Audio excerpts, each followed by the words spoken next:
Good morning. My name is Staphylococcus aureus, but you can call me Staph. I'm a bacterium that is currently living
Good morning.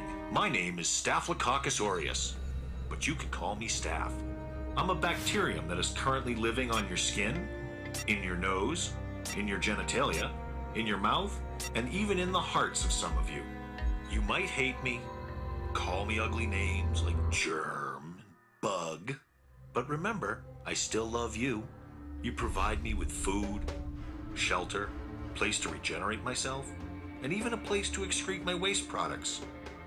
I love you, human beings. There are 7 billion humans, and for every human being, there are trillions of us bacteria. But you can't see us, at least not with your naked eye. You humans are very arrogant. You think you control the world with your science and technology. But do you really think you're the master? You've been in this world for only, let's say, about 200,000 years.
clear horizon. Nothing to worry about on your plate, on your plate, on your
Thank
you.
Door close ಮಾಡ್ಸಪ್ಪ.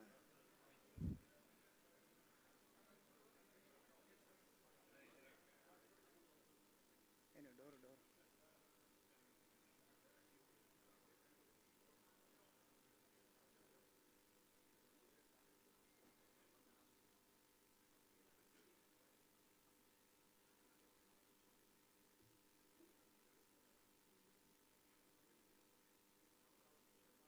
Good evening, ladies and gentlemen. Please take your seat. We are about to start the program. May I request all of you to keep your phones in the silent mode. Thank you.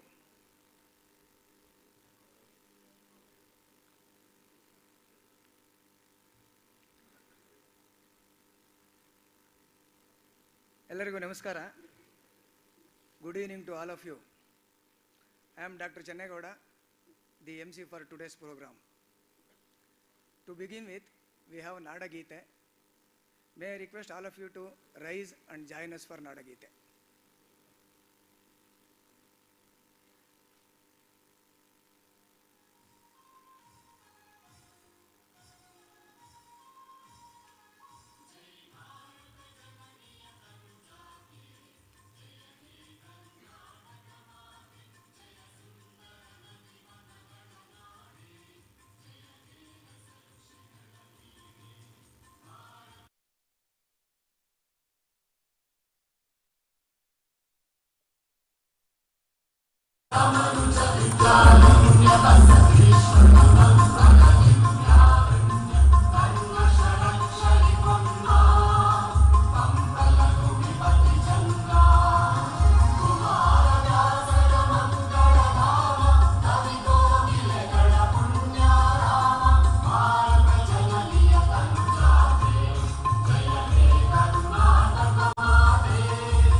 Distinguished guests, invitees, fellow veterinarians, ladies and gentlemen.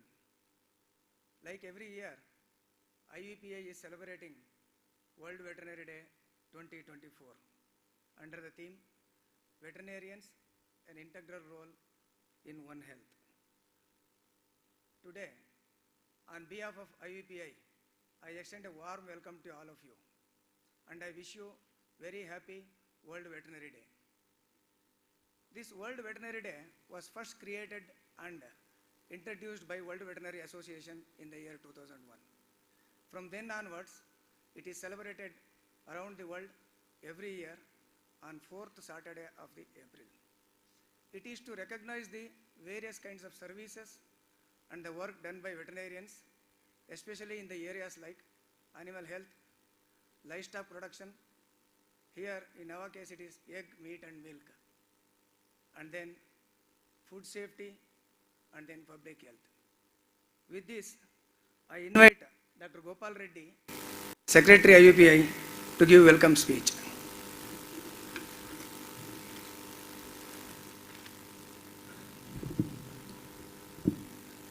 Good evening to all of you. A very happy World Veterinary Day to all the present here. In my capacity as a Secretary of IVPI, I take this privilege of welcoming all the invitees on behalf of members, current and past office bearers of IVPI. Theme of this year's World Veterinary Day is Veterinarians, an Integral Role in One Health. One Health concept, consists of the veterinarians, the human, and also the plant agriculture. The world is seeing unprecedented changes to its climate, which will adversely affect all life on planet, which will affect mankind, animals and plants too. The world population will soon increase to more than 8 billion. how can the world manage to ensure food security to all? The greatest threat to our planet is the belief that someone else will save it. That is the biggest threat we are facing. Look at this, 2/3 of the planet is covered by water, but we are facing water crisis. We have in our personal life plan B, but we don't have planet B. So we just have one planet, we need to take care of it. The Mother Earth has taken care of us so far. Now it is our turn. As far as our sector is concerned, chicken has the best feed efficiency and the smallest environmental footprint. The precision animal agriculture and smart animal agriculture is the future.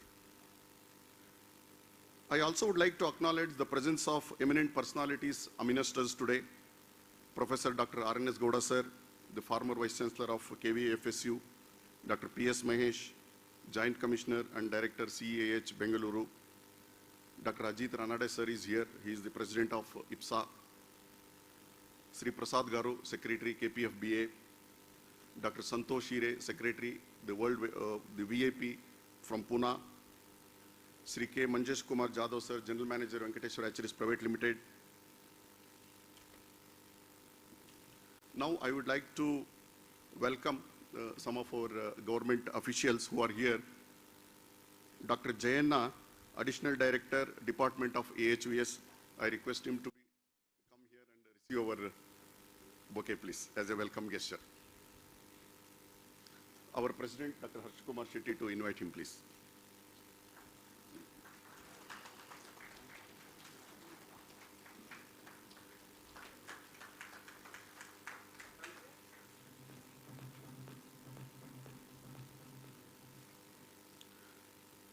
Dr. Ravi Kumar, Joint Director, BBMP.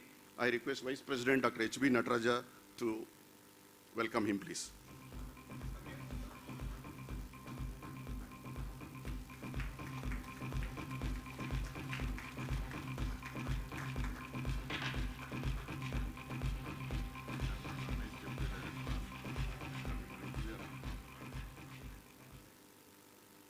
Dr. Chandraya, Deputy Director, BBMP.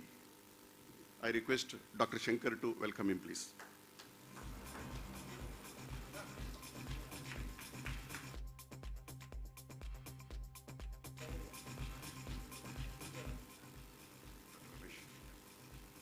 Dr. Ramesh from Hassan, please. Deputy Director.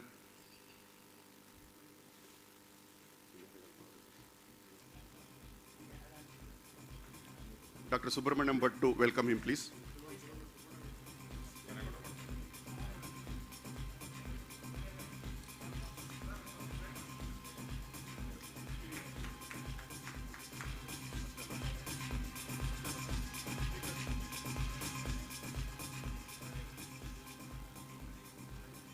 The most important part of the program that we have two brilliant speakers. I request Dr. Nagendra Hegde to come on the dais, please.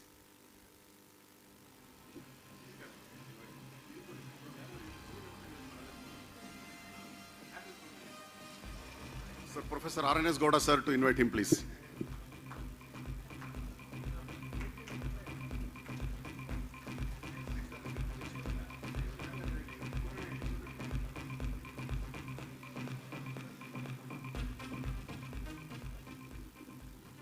Dr. Yadunandan to come on the dais, please. I request Dr. G.B. Puttanaya, sir. Please welcome him, sir.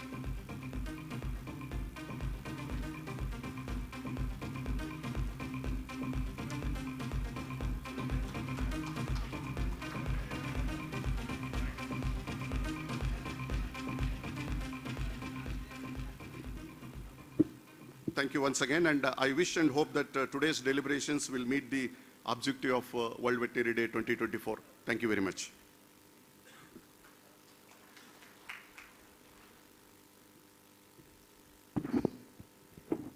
Thank you, sir. Moving forward, we have the prefatory address. All these years, IEPA was headed by our professors and teachers. During their tenure, IEPA has grown up like a scientific organization and made significant contribution to the development of poultry industry in India. Further to this, with their blessings, this is the first program organized by IVPI under the leadership of Dr. Harshakumar Shetty. I now invite Dr. Harshakumar Shetty, President of IVPI, to give prefatory address.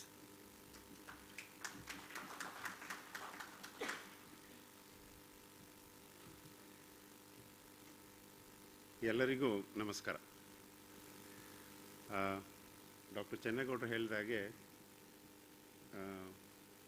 ಎಲ್ಲ ಸ್ಟಾಲ್ವರ್ಡ್ಸ್ಗಳು ನಮ್ಮ ಅಸೋಸಿಯೇಷನನ್ನು ಇಲ್ಲಿವರೆಗೆ ಮುಂದುವರ್ಸ್ಕೊಂಡು ಬಂದಿದ್ದಾರೆ. So ಈ ವರ್ಷದಿಂದ ನಾವು not so young, I am already 59, so second generation ಅಂತ ಹೇಳ್ಬೋದೇನೋ. ಯಾಕಂದರೆ 1992 ಸ್ಟಾರ್ಟ್ ಆಡಿದಾಗ ವಿ ವೆರಿ ಯಂಗ್. ಸೊ ಆವಾಗ ಅಷ್ಟೇ ನಾವು ಪ್ರೊಫೆಷನನ್ನು ಜಸ್ಟ್ ಎಂಟ್ರ್ ಆಗ್ತಾ ಇದ್ವಿ. ಸೊ ಈಗ ಬಹುಶಃ ಅದು it is our turn to take the baton forward. Hence, that responsibility is given to us and we are taking it forward. So, World Veterinary Day, when we say World Veterinary Day 2024, all of us know is generally celebrated on the 4th Sunday in the month of April. This year, it was on 26th, so it was a very previous day of election. So, we thought it would be inconvenient for everyone to be in Bangalore. So, we are kept this seminar for this day. So, the veterinarian's oath, I think all of us have read this and by-hearted this long back, and now I'm not sure whether we read it at least once a year. Puttanai sir, shall I suggest everyone to read this loudly? It's always good, I think. Once a year, let us remember what we are. Shall we read it loudly? Yes. Okay, I'll start. I solemnly swear to use my scientific knowledge and skills for the benefit of society through the protection of animal health and welfare, prevention and relief of animal suffering, the conservation of animal resources, the promotion of public health, and the advancement of medical knowledge. I will practice my profession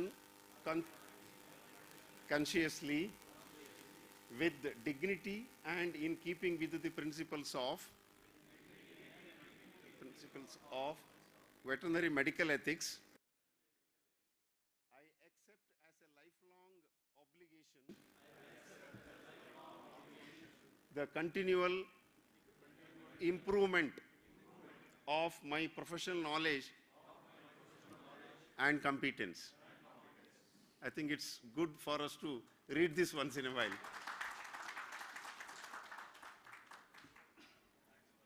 Thank you all joining me, because we also forget sometime what the oath we have taken.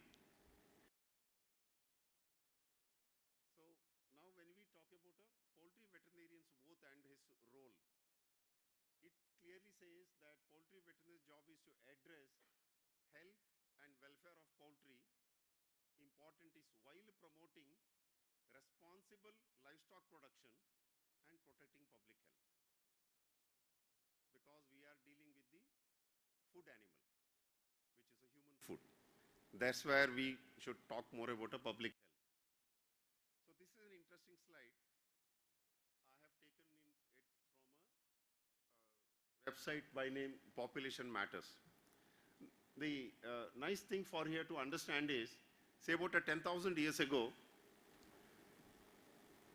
if you take the total mass of vertebrate animals, human beings were consisting of only 1%, whereas wild animals were consisting of 99% of total mass of vertebrate animals. This is about 10,000 years ago.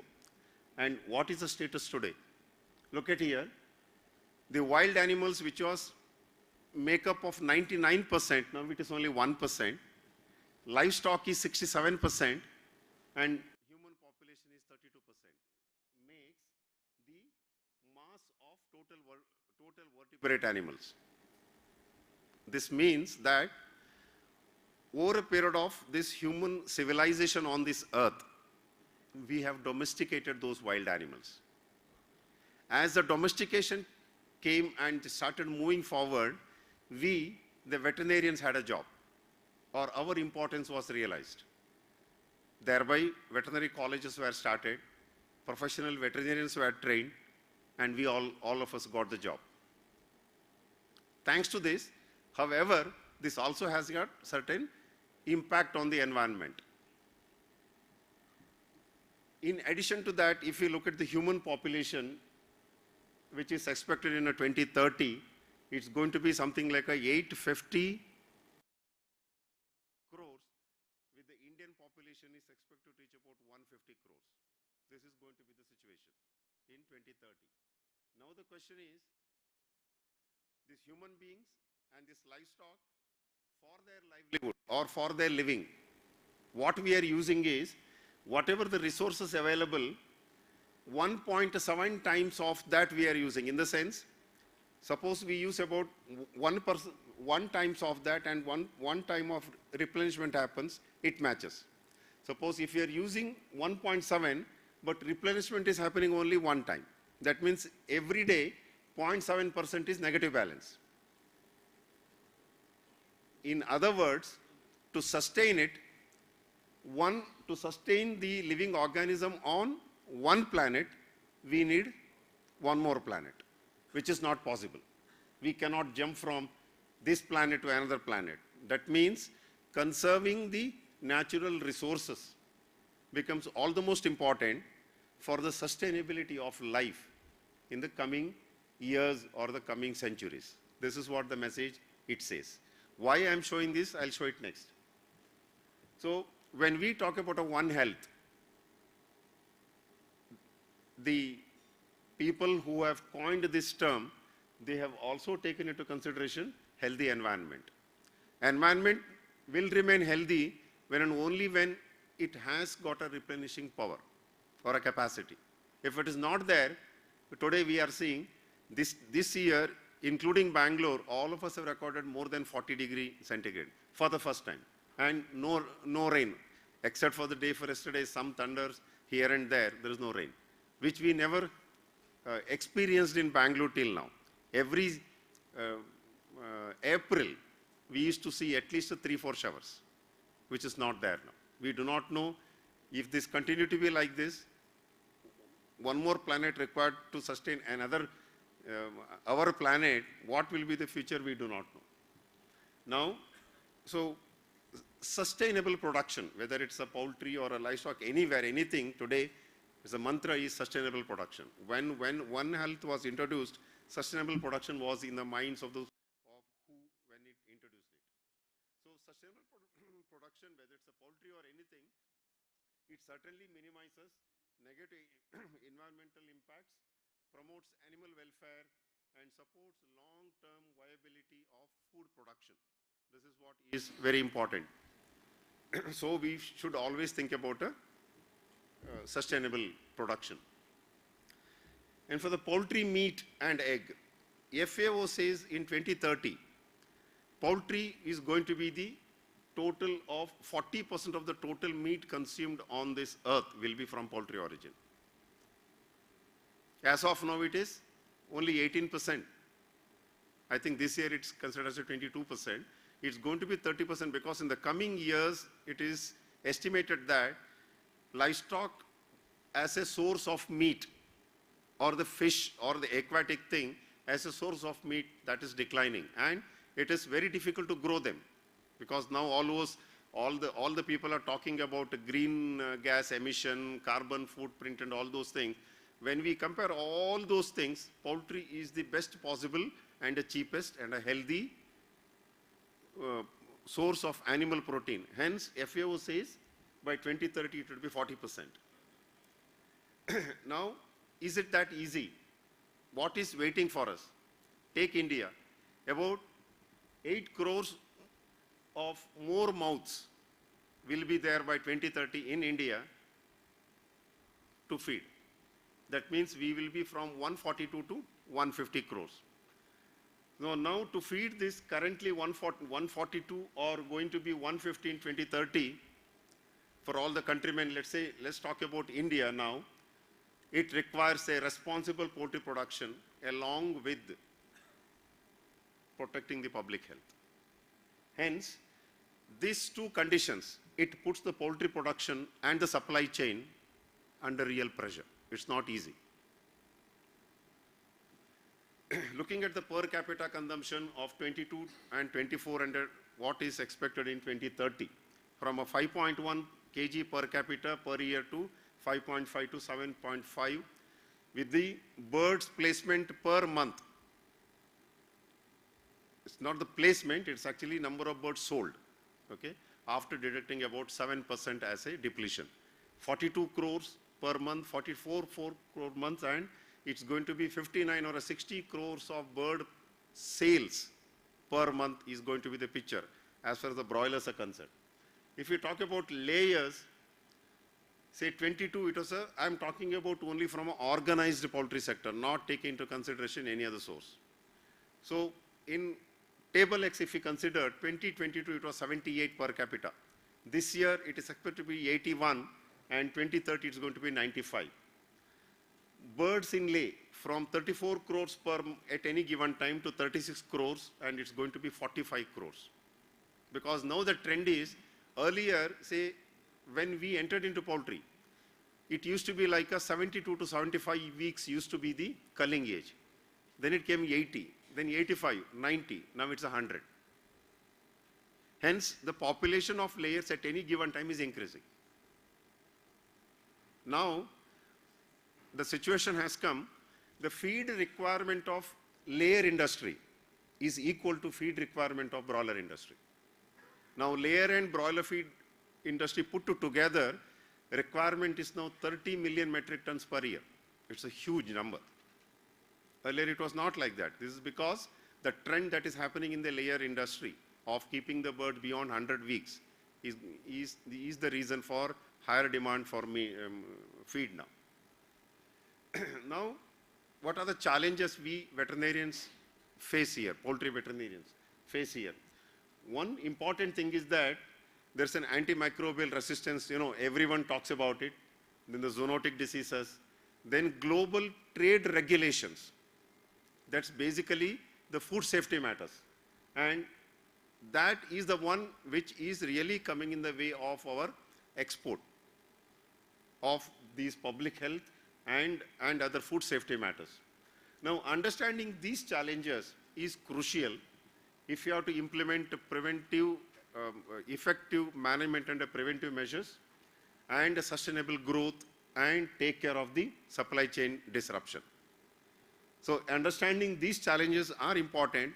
Hence, we thought that today's topics, both the topics should be directed towards that. That was the decision why we had chosen today's topics for presentation.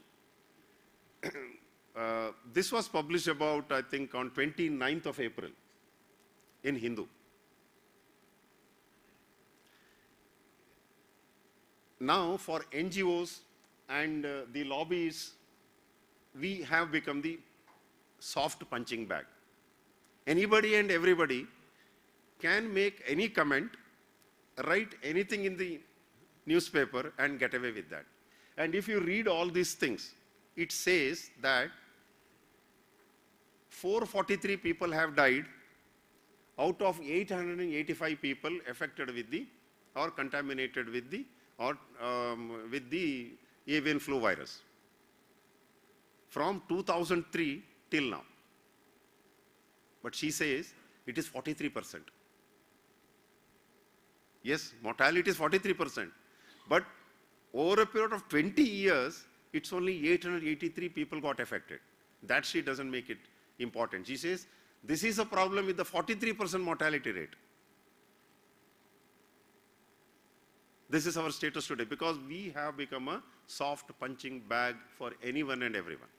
If they want to become popular, if they want to write an article in any newspaper or anywhere in the magazine or in a YouTube, this is the case. Say about 3 weeks ago, all of us have heard something about Winkies. India Today newsreader, she was telling like this, colistin sulfate, which is a critical antibiotic for humans, which is critically important for humans, is extensively used in poultry. And next sentence he says, it's a hormone. See, this is the status, means people can talk any rubbish thing. She doesn't know, or she doesn't want to share the information that about 5 years back, Government of India has banned it. Usage of colistin in poultry is banned in India because it is reserved for a typhoid treatment in human beings as an injection. That she doesn't say. Colistin is a hormone. It is used in poultry for a faster growth. This is what it happens. So we have to face all these perceptions, because in any case, anything happens, no one asks a poultry farmer to answer. It is we, the keepers of the health of these animals, we are asked. Because moment it say antibiotics is used, the perception is veterinarian has prescribed it, so it is being used. So now with the bacterial contamination or the foodborne infections through farm and a retail point, then pesticide residues through feed, and antibiotic residues while we are treating the ill animals, we are giving rise to definitely a antimicrobial resistance. This is not only the veterinary field, it's definitely happening in human field. If we go and stand near a chemist shop for 10 minutes, you will find at least 5 people coming to that chemist saying that nange maike novu, nange jwara, he gives only 2 or 3 antibiotics. Because he has to sell. So that is never told as a reason for AMR. People always say it is usage of antibiotic in poultry or food animals is a reason for AMR. Hence, AMR, we decided let's focus on AMR challenges and a meat retail hygiene. We also have a plan this year to conduct workshop with the objective of educating the retail shop owners and the handlers, meat handlers, to educate them how to handle it in a very hygienic way. So we have got a plan, and Dr. Yadu Nandan's presentation gives a total clear picture or the road map what we have. Then onwards, both in Bangalore and Mysore, in every city, we are planning to meet their association. All of them have a traders strong association. We will be meeting them and convincing them to send their people to get educated in this. And this is what is the objective we have. Now, lastly, this is a one request we put forth in Delhi. This is about 7-8 years back. We had a heated discussion. All animal welfare people were there. Then all the government officials were, different states were there. Everyone was blaming that it was a poultry which is responsible for AMR. Then I got up and I said this statement. I said, please bring a blanket ban on import, production, blending, distribution, prescription, dispensing and use of medically critical antibiotics in food animals. Please ban it. When it is available, people tend to use it. And for veterinary antibiotics, it should be made that it should be sold on a prescription. I said make it in triplicate. 1 copy for the prescriber, 1 for the dispenser, 3rd for the user. When I have to keep a copy of that, I will be judicious in prescribing. When a dispenser or the chemist has to keep a copy of prescription, he will be judicious in dispensing. And when the user has to keep a copy of that prescription, he will also be careful while using it. He will not underdose, or he will not give it beyond prescribed regimen. So I said this will certainly lead to a traceability. When the traceability comes, everyone will behave in a responsible way. I said, please do this. Then don't blame us. If you are allowing that to import, if you are allowing that to be dispensed, if you are allowing that to be used without prescription, then why do you blame us? With this, I stop my prefatory remarks, and I request all of you to give a kind attention to the next two topics. Thank you.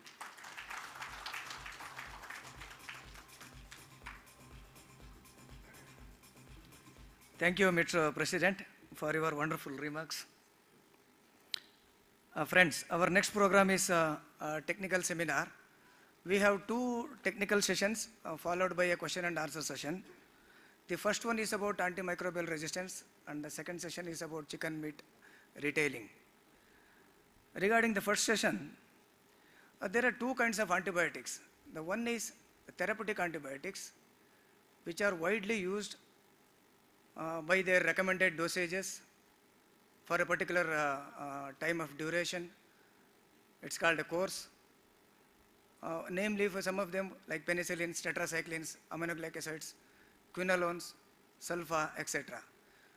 Whereas the other kind is feed antibiotics, that we use it. Hardly few antibiotics are used in the feed, like for example, BMD, zinc pesitracin, avilamycin, like that.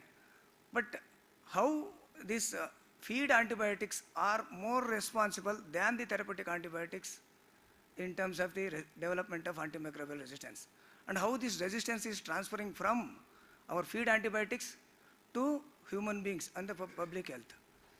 This is a really big question mark in many of the sessions. I think we have an expert today with us, Dr. Nagendra Hegde. Sir, please, I invite you onto the dais, who is going to deliver a lecture on antimicrobial stewardship, global perspectives, and then local context. Regarding the speaker, Dr. Nagendra Hegde is an alumnus of our Bangalore Veterinary College, who obtained his PhD in veterinary immunology from the University of Nebraska and a postdoc on virology and cell biology from Oregon Health and Science University, USA. He worked as a research assistant professor in Oregon Health and Science University for 2 years before working for a decade at Bharat Biotech, Hyderabad. He then joined National Institute of Animal Biotechnology, Hyderabad. His research experience spans veterinary and human virology, immunology, and microbiology. His interests are to understand epidemiology, genomics, and biology of viral and bacterial diseases and devise protective measures to them. He has worked on herpes virus, adenovirus, and then blue tongue virus, and on Staphylococcus associated bovine mastitis. He recently embarked on One Health, working on antimicrobial resistance and zoonotic diseases. He has over 100 scientific papers and 6 patents to his credit. He serves as an expert on various national level committees. Over to you, sir.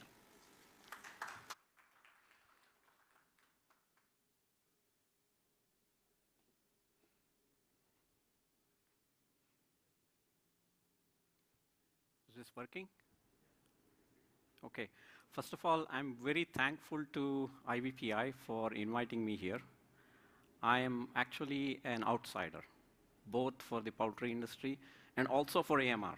I'm not a specialist on AMR. I'm a virologist by training and most of my research area. But I accidentally fell into this because of certain reasons. The topic that I'm going to talk about is sort of halfway between science and common knowledge. What I want to impress upon you is some of the foundations that Dr. Harsha was talking about. Why is it that usage of antimicrobials or antibiotics causes an increase in AMR? Is there any scientific foundation to it? What data do we have? Can we actually do something about it? What can we do in terms of stewardship? So this is what I'll try to cover in the next 40 minutes. I have a confession, as I've already told you this, I'm neither a poultry professional nor an AMR person, okay? So this cartoon I picked up, I'm not a guru, just came up here to get away from the pandemics, okay?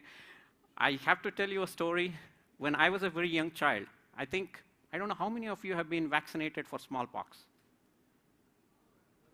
Okay, all of us are out of that age. I know as a kid, they used to come to the house and search you and then do this, impregnation. But, I used to hide behind a bush, thinking that they would do something to me. But then, my father is a physician, so he came and told me, no, nothing to worry about, but this is something to protect you. So I just want to tell that, what I'm going to tell may not be professing everything related to AMR, but hopefully I'll convey some meaning where you can take some lessons from me. So as I said, I'm a disillusionment for you. The experts are somewhere else. So how did a virologist get into AMR? I'll first start with the acknowledgements, because many times when we give talks, we tend to run over time, and then we forget who we want to thank. Okay? First person is this. This is Trilochan Mukkar. He was a professor in Curtin University in Australia. He's the one who got me started to AMR. He invited me to go on a project, collaborative project on Staphylococcus aureus with mastitis, and that's how I started my career. And of course, my very, very close friend, Sri Krishna Islur, with whom I worked in that project. And this is Raju Sunagar, who worked with me in that project. This is Deepak Ravul, who spent a little bit of time with me during that project. And this is Nicola Williams, who spent 3 to 4 years with me working on poultry AMR. She's a professor at the University of Liverpool, and she's the one who brought me into poultry AMR. And of course, this is the group. We had 5 centers in India, 5 centers in UK, and the whole group, one time or the other, they descended here. And in fact, Nicola here is actually in the Poultry India stall that we had. Okay? I'm also thankful to Arun Rai, who has been helping me with understanding some of the stuff with poultry production, and also understanding how to go with antibiotic-free production. I'm thankful to IVPI, especially Gopal Reddy, and also Harsha Kumar Shetty. And Harsha was, in fact, very instrumental for us to work with their company during the time I was working on AMR, poultry AMR. So let's start. So in a hospital, you can see emergency department this side, ENT department that side, but when you come to MRSA, methicillin-resistant Staph aureus, they're in all departments. So bacteria are there everywhere. Okay? There are 60,000 different species in soil, billions per gram, 1 million per ml of fresh water, and very, very widely on the body, over 150 species on our hands. They are everywhere, basically. They are everywhere on and in our body. Okay? So it was thought to be earlier that they outnumber us 1 to 10, one body versus 10 times more bacteria.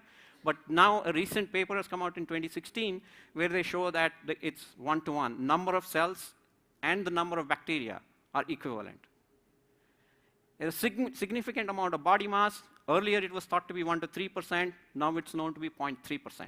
So about 200 grams of your body weight is bacteria. So we need to coexist. We can't get rid of them. They can't get rid of us. If they get rid of us, they can't live. Okay, so we need to coexist. But bacterial diseases also cause diseases, especially in developing countries. And if you look here, on the y-axis is the children less than 5 years in millions. You can see India and China on the top here. And on the right side is the pneumococcal deaths in less than 5 years. So this is strep pneumonia infection and death. Okay? And most of the countries that have low population and high deaths are the developing countries. And these are all, this is one single bacterial infection. And you can come back with several bacterial diseases. So bacterial diseases are also killers. Not only that we need to coexist with them, we also need to fight them. Okay? Stopping antibiotics is therefore not an option, at least as of now. Until we have really good hygiene, very good vaccines to control some of these diseases, stopping antibiotics is not an option. So we have to go for stewardship. And if you look at what happened when we used antibiotics, this is the data from US. Between, in about 10 to 15 years of use of sulfa and penicillin, there was a drastic reduction in the number of deaths in the US, but then there is a flat line. Once we started using antibiotics, there isn't really that much, although at individual level and at some population level, they've been very useful. Okay? This is the person who started everything, Alexander Fleming. He discovered penicillin, but he also said at his Nobel lecture that if Mr. X is infected, and he takes a low dose of antibiotics, he goes home, infects his wife, wife doesn't take the antibiotic, and the wife dies. He said this at the Nobel lecture when he got Nobel Prize for discovery of penicillin. And this is exactly what is happening. And this resistance was discovered for many antibiotics soon after that discovery, antibiotic discovery. Okay? So if you look at this graph, for every antibiotic that is discovered, very shortly thereafter there is an X. That is when the resistance was discovered. For some antibiotics, it's about 10, 15 years. For some of them, it's very short. If you looked at daptomycin there, probably 2 years. Okay? Within 2 years of discovery of the antibiotic, resistance is discovered. But then the problem is, these are just the dates of discovery. I have identified something. That doesn't mean that it just came up now. It may have existed before. Okay? So somebody went, so this is the chicken and egg problem. Did the resistance occur before, or is it because of the antibiotic? Okay? So somebody went up and dug up, thermofrost in Europe, and they got samples that were 30,000 year old, at the depth in ice about 30,000 year old. And they found resistant to beta-lactams, tetracyclines, glycopeptide antibiotics. Glycopeptide antibiotics are some of the recent. So even for some of the recent antibiotics, there was resistance that was observed from samples that were dated back to 30,000 years ago, which means it existed. So resistance existed. Problem is, we have amplified them to the extent that antibiotics are now ticking time bombs. Okay? So I'll take a brief recess of me talking and show you a video. This was done by Center for Disease Dynamics and Economic Policy. This is a think tank in US, in Washington, D.C. They also have an office in Delhi.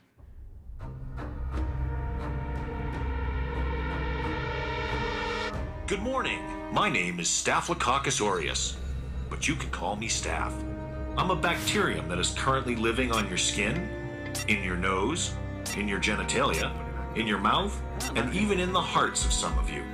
You might hate me, call me ugly names like germ, bug, but remember, I still love you. You provide me with food, shelter, place to regenerate myself, and even a place to excrete my waste products. I love you, human beings. There are 7 billion humans, and for every human being, there are trillions of us bacteria.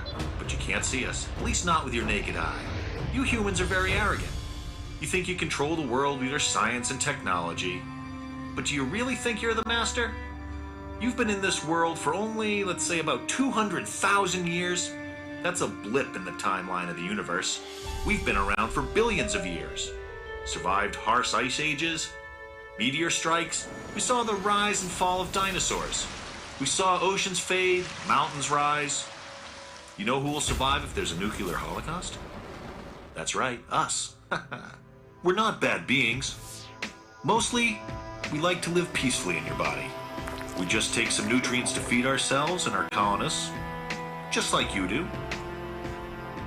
Okay, sometimes we get carried away and migrate deeper into your bodies, where the pickings are better. And after we finish that feeding frenzy, we secrete waste into your body, which sadly makes you very hot. You even try to throw us out of your body with repeating coughing, urination, and diarrhea. Usually you recover and it's a win-win for you and us. But sometimes it's a lose-lose. You die from our infection and we lose our home. Although you provide lots of good eating for other bacteria, even when you're dead. All in all, things were going pretty well for us until this poison, this crazy evil thing called antibiotics, came along. Let's talk about antibiotics. One day, my friend had a wonderful opportunity to explore the bloodstream of a man she was living in during a surgery to remove his appendix. She was enjoying all the proteins when suddenly this penicillin came and started destroying her cell wall. Needless to say, she did not survive, as we have only one cell. As if penicillin wasn't enough, you humans started producing more villains like cephalosporins, aminoglycosides, and fluoroquinolones. For more than 50 years, we suffered serious calamities at the hands of these antibiotics. Initially, they would just destroy our cell walls. Later, they started tearing our DNA apart, destroying our proteins, shredding our nuclei. You almost defeated us, but then you humans grew more arrogant and less thoughtful. In your vicious killing spree, you forgot that we can fight back. You started bombarding us with the same antibiotics again and again. Even when it wasn't us bacteria, but rather tiny viruses tickling your nose and making you sneeze. You used penicillin to fight them. Ah! Are you kidding me? Those teeny viruses don't even have a cell wall. Because of your injudicious use, we found out how your antibiotics work. We started producing beta-lactamase. Bye-bye, penicillin. We developed mechanisms to throw your drugs out of our cells. We even found ways to inactivate your poisons. Slowly but surely, we're becoming resistant, and we love it. Today, most of your antibiotics still work. There will be a day when none of your poisons will harm us. Nothing will destroy our colonies. Imagine a world without antibiotics. That's our fairy tale ending. A world where bacteria can live happily ever after.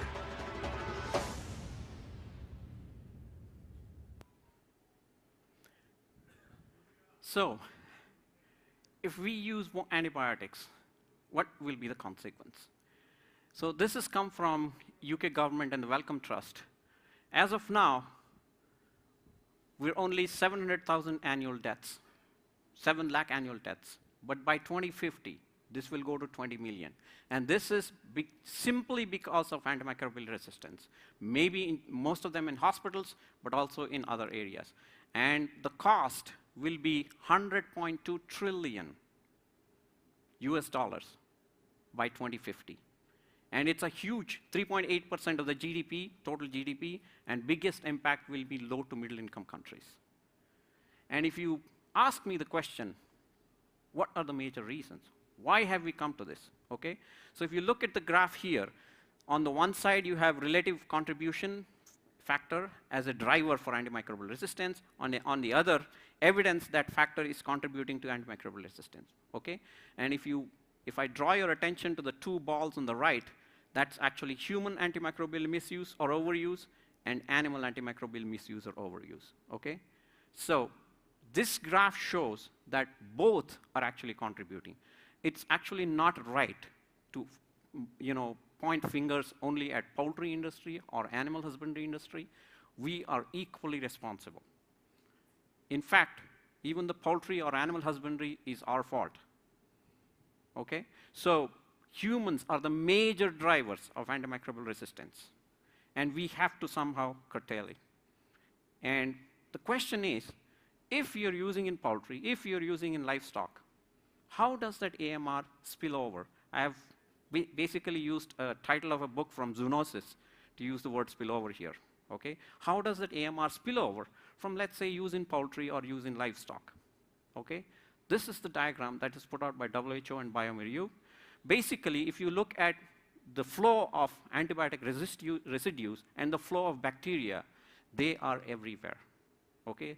Starting from excreta of animals, poultry, humans that goes into the sewage and the drains, including manufacturers of the so-called active pharmaceutical ingredients.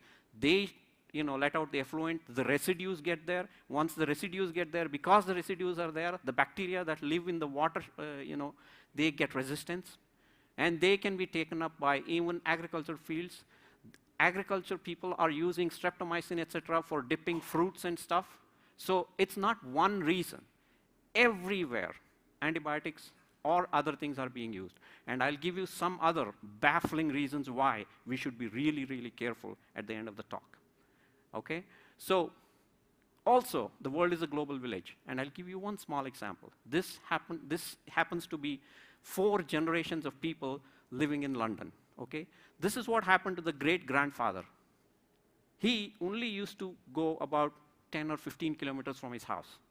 Not much of a distance, not much of a radius. His grandfather was going all over, different counties, maybe 5 different counties in and around London.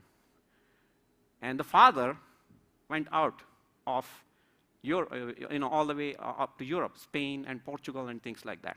But nowadays, the son is traveling everywhere, taking these bugs along. As I said, we all have bugs in us.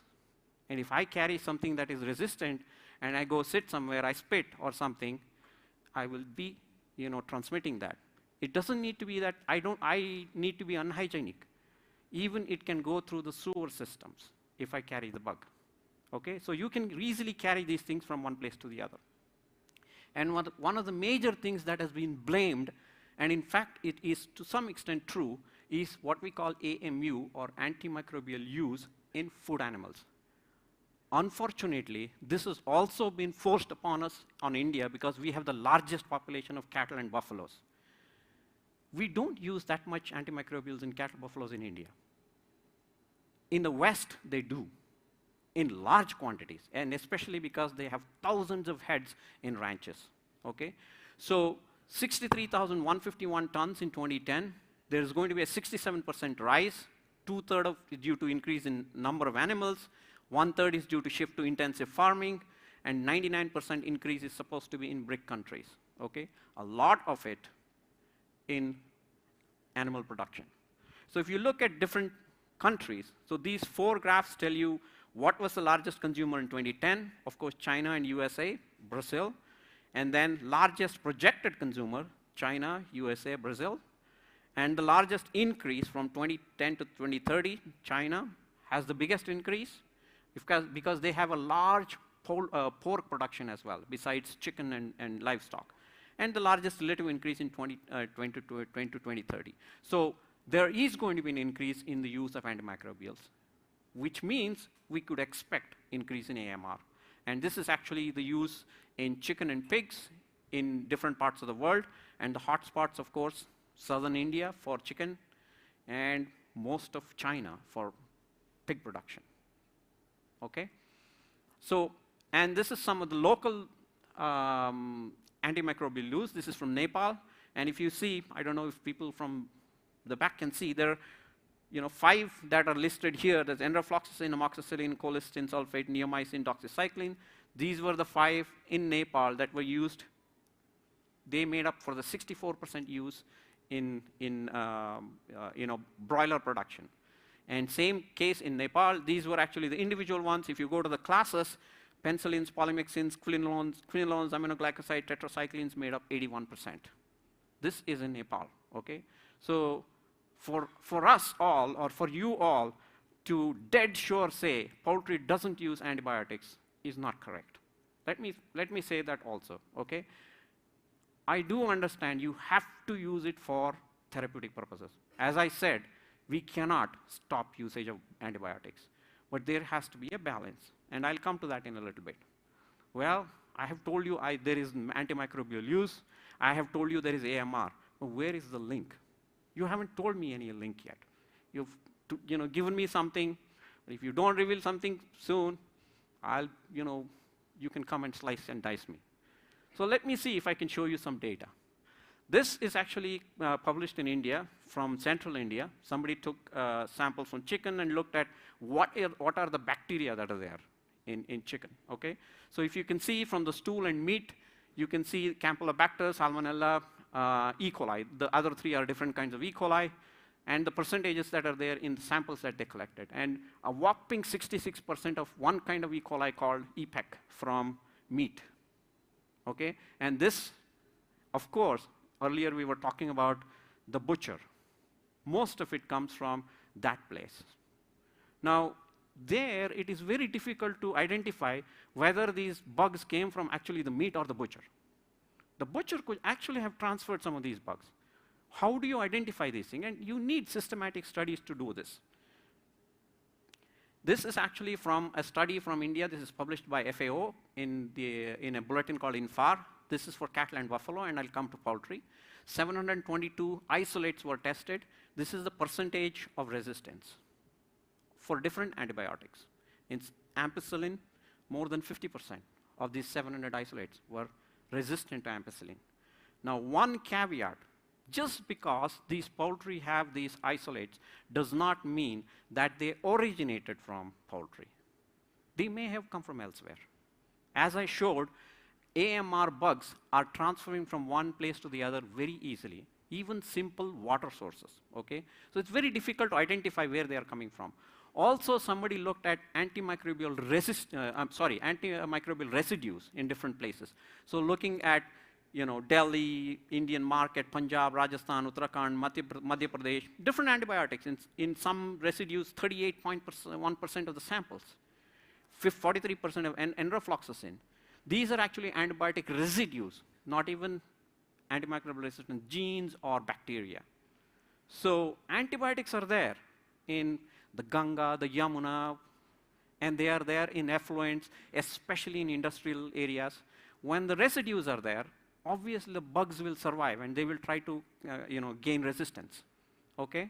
So where is the real data? You have still not shown me where is the correlation. Okay? Does AMU correlate with AMR? This is some old data from 2000 to 2003, and this happens to be from Europe. On one side is the use, this is in humans, and on the other side is the penicillin resistance of strep pneumoniae. And you can see the lines are pretty much linear.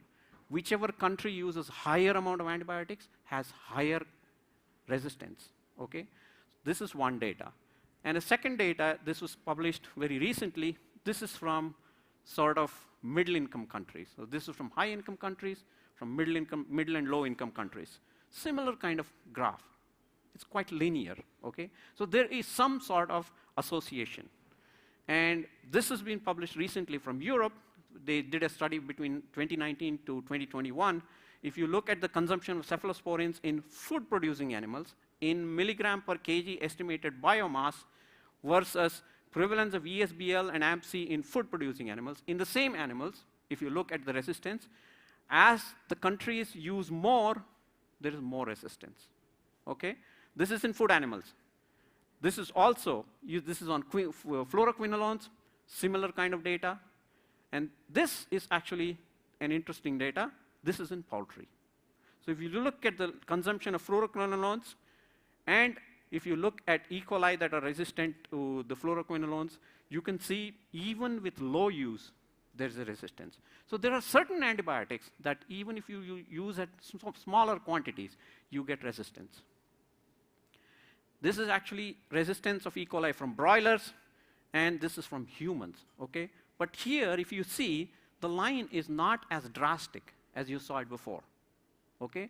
So if you use in poultry, you're very likely to have resistance more in poultry rather than that's transposing to humans, okay? So this is a key, lesson for us. What do we do now? We have AMR. We can't stop antibiotics, so what do we do now? What about new drug discovery? Problem with new drug discovery is, I can tell you for a fact, any big company that comes with a blockbuster drug starts with some 2,000 compounds, and they come out with one compound after several years. And if you look at how long it takes about 23 years by the time they break even. And if for the common man who comes and asks me, why are these new drugs so expensive? The reason is the company has to recover all the money in a very short span of time. And they have spent 23 years to get that drug to the market. Millions of dollars they have spent, and that's why new drugs are expensive. And because, as I showed you earlier, you see resistance so fast, you can't afford to be doing this day in and day out. You can't make industry invest on new drug discovery for antibiotics. So they don't. Unless government actually puts a lot of pressure, they don't do it. And that's the reason why antibiotic discovery is a hyperbolic curve like this. The biggest one was in 1670s. There is no new class of antibiotics discovered for the last 20 to 30 years.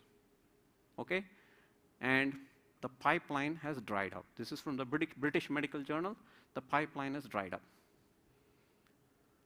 So mitigation of AMR actually requires multiple approaches, be it antibiotics, diagnostics, changing host, use of vaccines, some cases strep pneumoniae, use of vaccines, use of bacteriophages, and even changing microbiome.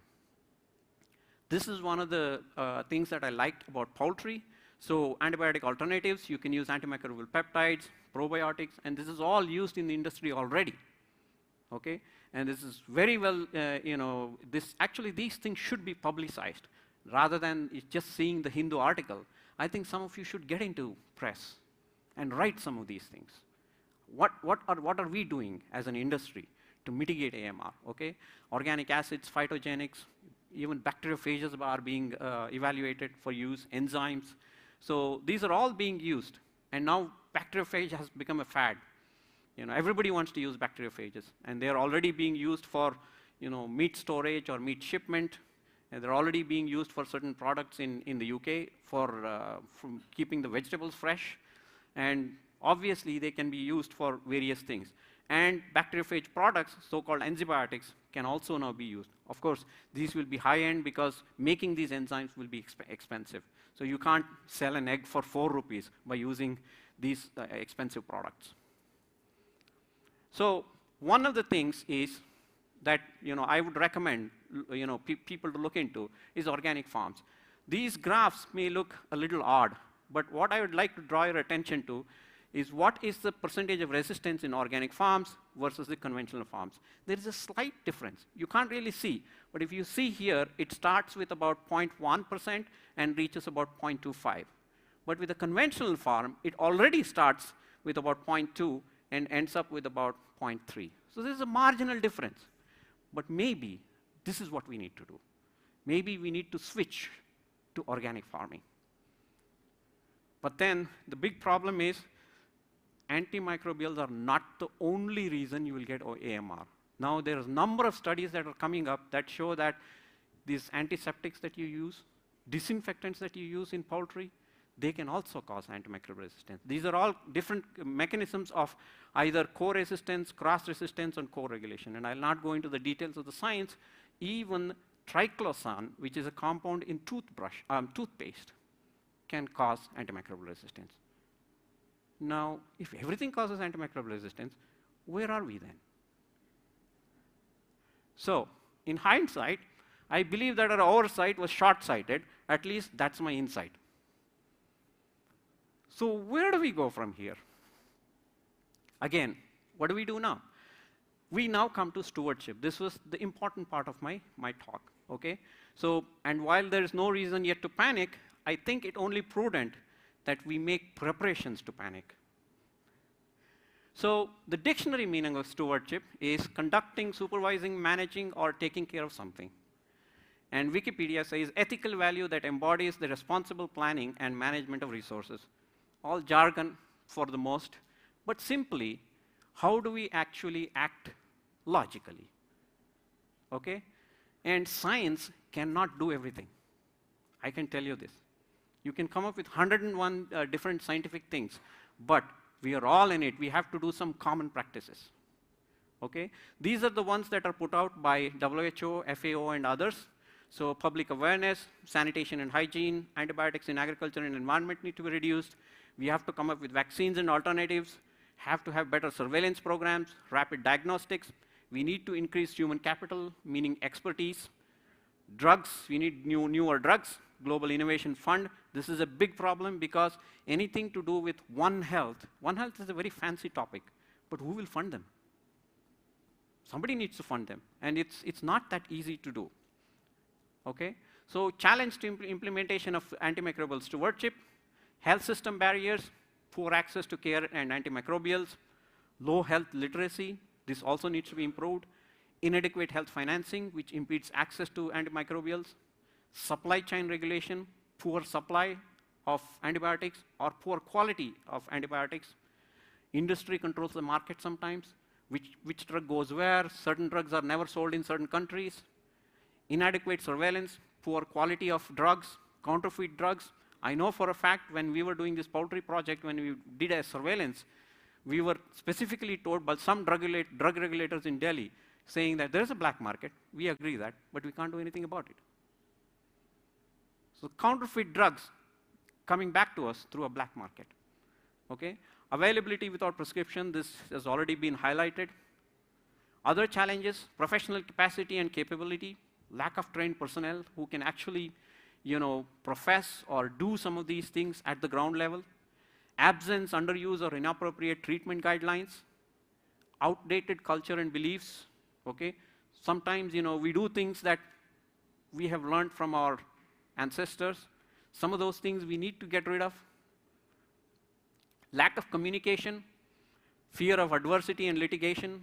People don't want to say that, yeah, oh, no, we shouldn't be saying this, okay? Facility and infrastructure, which is, inadequate laboratories or record keeping or digitization, these are also a problem. And one of the things that were talked about was keeping 3 copies. If they were digitized, it would be accessible easily. The biggest problem is cross-sectoral collaboration. Lack of collaboration between animal, human, plant, environmental authorities. And this is a big challenge. We need actually, a stewardship involves a lot of different things, okay? Even in the US, the medical doctors do not talk to veterinary doctors. Although the term One Health was coined by Kelvin Schwabe, who was a veterinarian in US. Okay? The term One Health was coined by veterinarians. We should all be proud of it. This is the biggest challenge. Everybody has a piece of the puzzle, but they don't want to put it in there. This is the biggest problem. But then, we have to start somewhere. Let's try to get our hands together, okay? This I actually found in a high school student's essay. What he said is antibiotics are a double-edged sword. If you use them properly, they're good, okay? And he drew this diagram. And I really like this young man's, thought process. It's a certain curtain of unseeability. You can see he's a high school student, unseeability. Curtain of unseeability. We don't know what's going to happen, okay? So let's join hands and use antibiotics judiciously. I'm not saying, stop. Use them judiciously. I think this is my last slide. So it'd be nice if we went back in time and all the physicians actually were general physicians rather than, I think in the future you will have a doctor for right eye, a doctor for left eye. So let's not do that. Let's, people become general physicians. So with that, I thank you.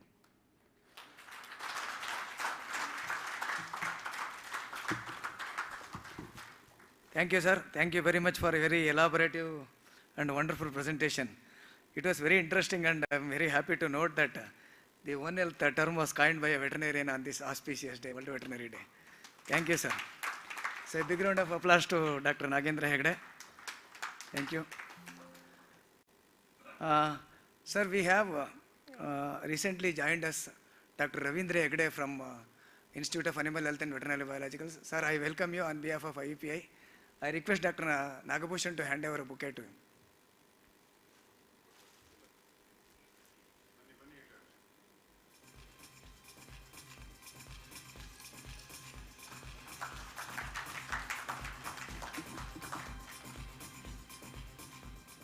Thank you, sir.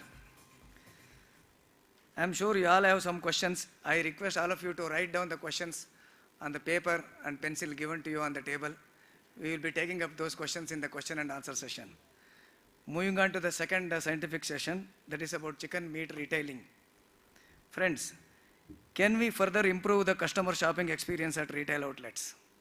Or, what best we can do to attract more footfalls in the chicken retailing outlets in compliance with the BBMP policies?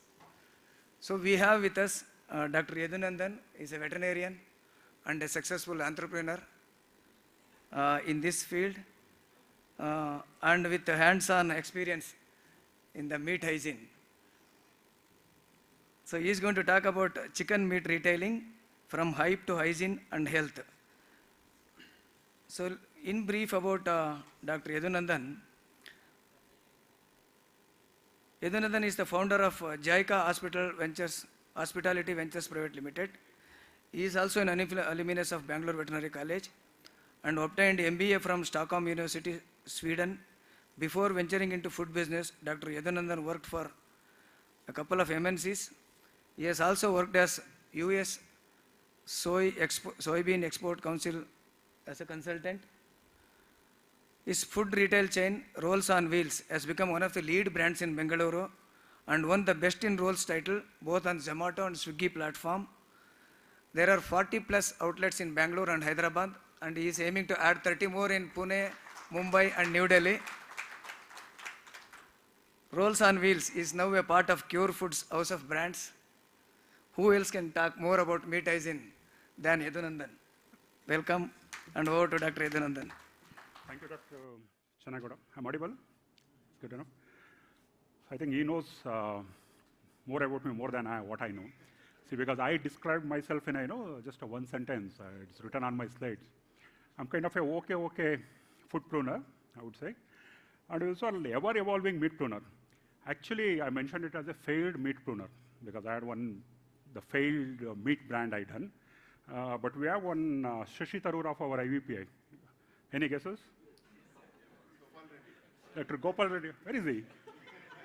So Gopal Reddy told me, see, it's not good to start with a negative word, failed. So I changed it to ever-evolving. So you can ask him, like, what is the age one? So from the college days, if you look at, like I was, we are not on the top CGPA holders or something. We're all like between the 6 to 7. Like me, my friend Vishwas is sitting there and all, next roll numbers. So we didn't have much of the options, because that time, even for the government jobs or even 20 years back, if you go to the private, also people used to ask the CGPA. And PG, people were preparing for IVRI, other things and all, because everything was going over our heads. I know, like even in the college also, we were not getting the seats. So what we did is we went for MBA. It's a version of this one. That's why always I tell my wife also, not to be very serious about studies on my kids. I'm okay if they take 60–70% than above 90%, because sometimes too much of academics spoils them. They need more and more of time to think of the things. So, so fun apart. So wish you all happy World Veterinarians Day. We're all in such a noble profession of helping the farmers, uplifting their farmers' income, and we are the one solving the nutritional and protein deficiency of the country. More than that, what I see is we are the one who employed a lot of underprivileged people from the rural areas, making their livelihoods. So we should all proud of it. We should pat our back. So also always I tell the young veterinarians also, they should be choose the path which is less traveled. How many of veterinarians here less than 30 years old? Raise your hands. I'm also one. I'm 40, but still feels 30. So few of them. So always I tell there's a lot of immense opportunities they can explore. But nowadays it's not like 20 years back. So even small things in any of our industry. Our industry is like a $25 billion industry. We can do that. So I appreciate in that way Dr. Harsha. Not our Dr. Harsha, the legend, our president. I'm talking about Miss Harsha. She's sitting next to him. She chosen a path of she's started working in the processing plants. See, because for a lady vet, it's not a very glamorous job, working in a processing plants and other things. But what I say is next 10, 20 years, that's going to be the big thing. Probably she will also become legend, if she continue in the same profession in that. So that's how choose wisely. There's a lot of opportunities in the industry. We are going to talk about a little bit of the things in the slides to come. So next 20–30 minutes, what we are going to do is a little bit we'll talk about chicken retailing, how the things are evolving, and also how industry is growing. Industry is growing around 7 to 8%. Even the consumption is also going around 6% on average. If you look at last 1 decade, we're around 90% increase in the per capita consumptions and other things. So we're going to touch upon a bit of now how the chicken retailing is done here. It might be a vet shops, processing, what is good, what is not bad, how we can improve the things and other things. And also we'll touch upon next 25 years, how the industry is going to be. So as I said, the chicken meat retailing is a beautiful business, if you look at it, but very difficult segment to crack. The reason is, it's very perishable items. There's a lot of care and things we need to take up because it's related to the health of the animal. It's the food. So, but it's still virgin market, because why I say virgin market, still 88% of market is wet market and is unorganized. So there's a lot of opportunity for everyone in the house or outsiders to play a big role. And we talk about wet market and dry market. I think many of you knows wet market is nothing but we use water and ice to to the for the slaughtered animals to keep it fresh. That's all, like nothing else. Like we talk about a lot of wet market and everything. Dry market is more about like the fashion, durables, clothing and all. So I took a quote of Steve Jobs here. See, what happens, if you ask people like what they want, like in any of the businesses, like definitely they will not be knowing it. Today, that's why Steve Jobs says like our team will do, and we come up with the features for the iPhone, which people appreciate a lot. I think it's in the same in the chicken industry. If you go to somebody, customers buying a chicken in the shop, if you ask him, what else you required? I don't think so. Like he might be able to sell maximum what he can tell. I need a good chicken, which might be testing the better. But there are a lot of things which we can do into the industry that can appreciate. For small examples, like when the leashes came up, so till that time, like we used to wrap over chicken meat or whatever the meat in the black covers. So when they introduced the corrugated boxes, nice boxes, people started appreciating it. So today, any of the chicken shops, anything like what we're doing, the next time when you visit, we have this little bit of a betterment on the equipments and other things. Definitely they will appreciate that. So I think it's our duty from the industry. Like we need to find out like what required by the customers, and we have to give it to them. And again, to do this one, we get a lot of ideas, like whenever we sit. I get a lot of ideas when I go for walk or I'm in a bathroom. So, but that the execution is such a difficult thing. So that's where the businesses are mixed. So that's what about. Just to give a brief about what is the chicken consumption in India, some of the numbers. So we do around 6 million tons of chicken and 138 billion of eggs. So 6 million tons of chicken, like to simply you say, like monthly 42 crores of broiler birds we process. You take it around 2.1 kg body weight, 68% of breast weight, because both with skin and without skin, if you take it, around 68%, multiply by 12 months, divided by 1.4 billion people. So it's a number like we arrive at 6 million tons. In that, like if you look at like food services, especially the restaurants and other things, around 4 million tons. That is what we consume.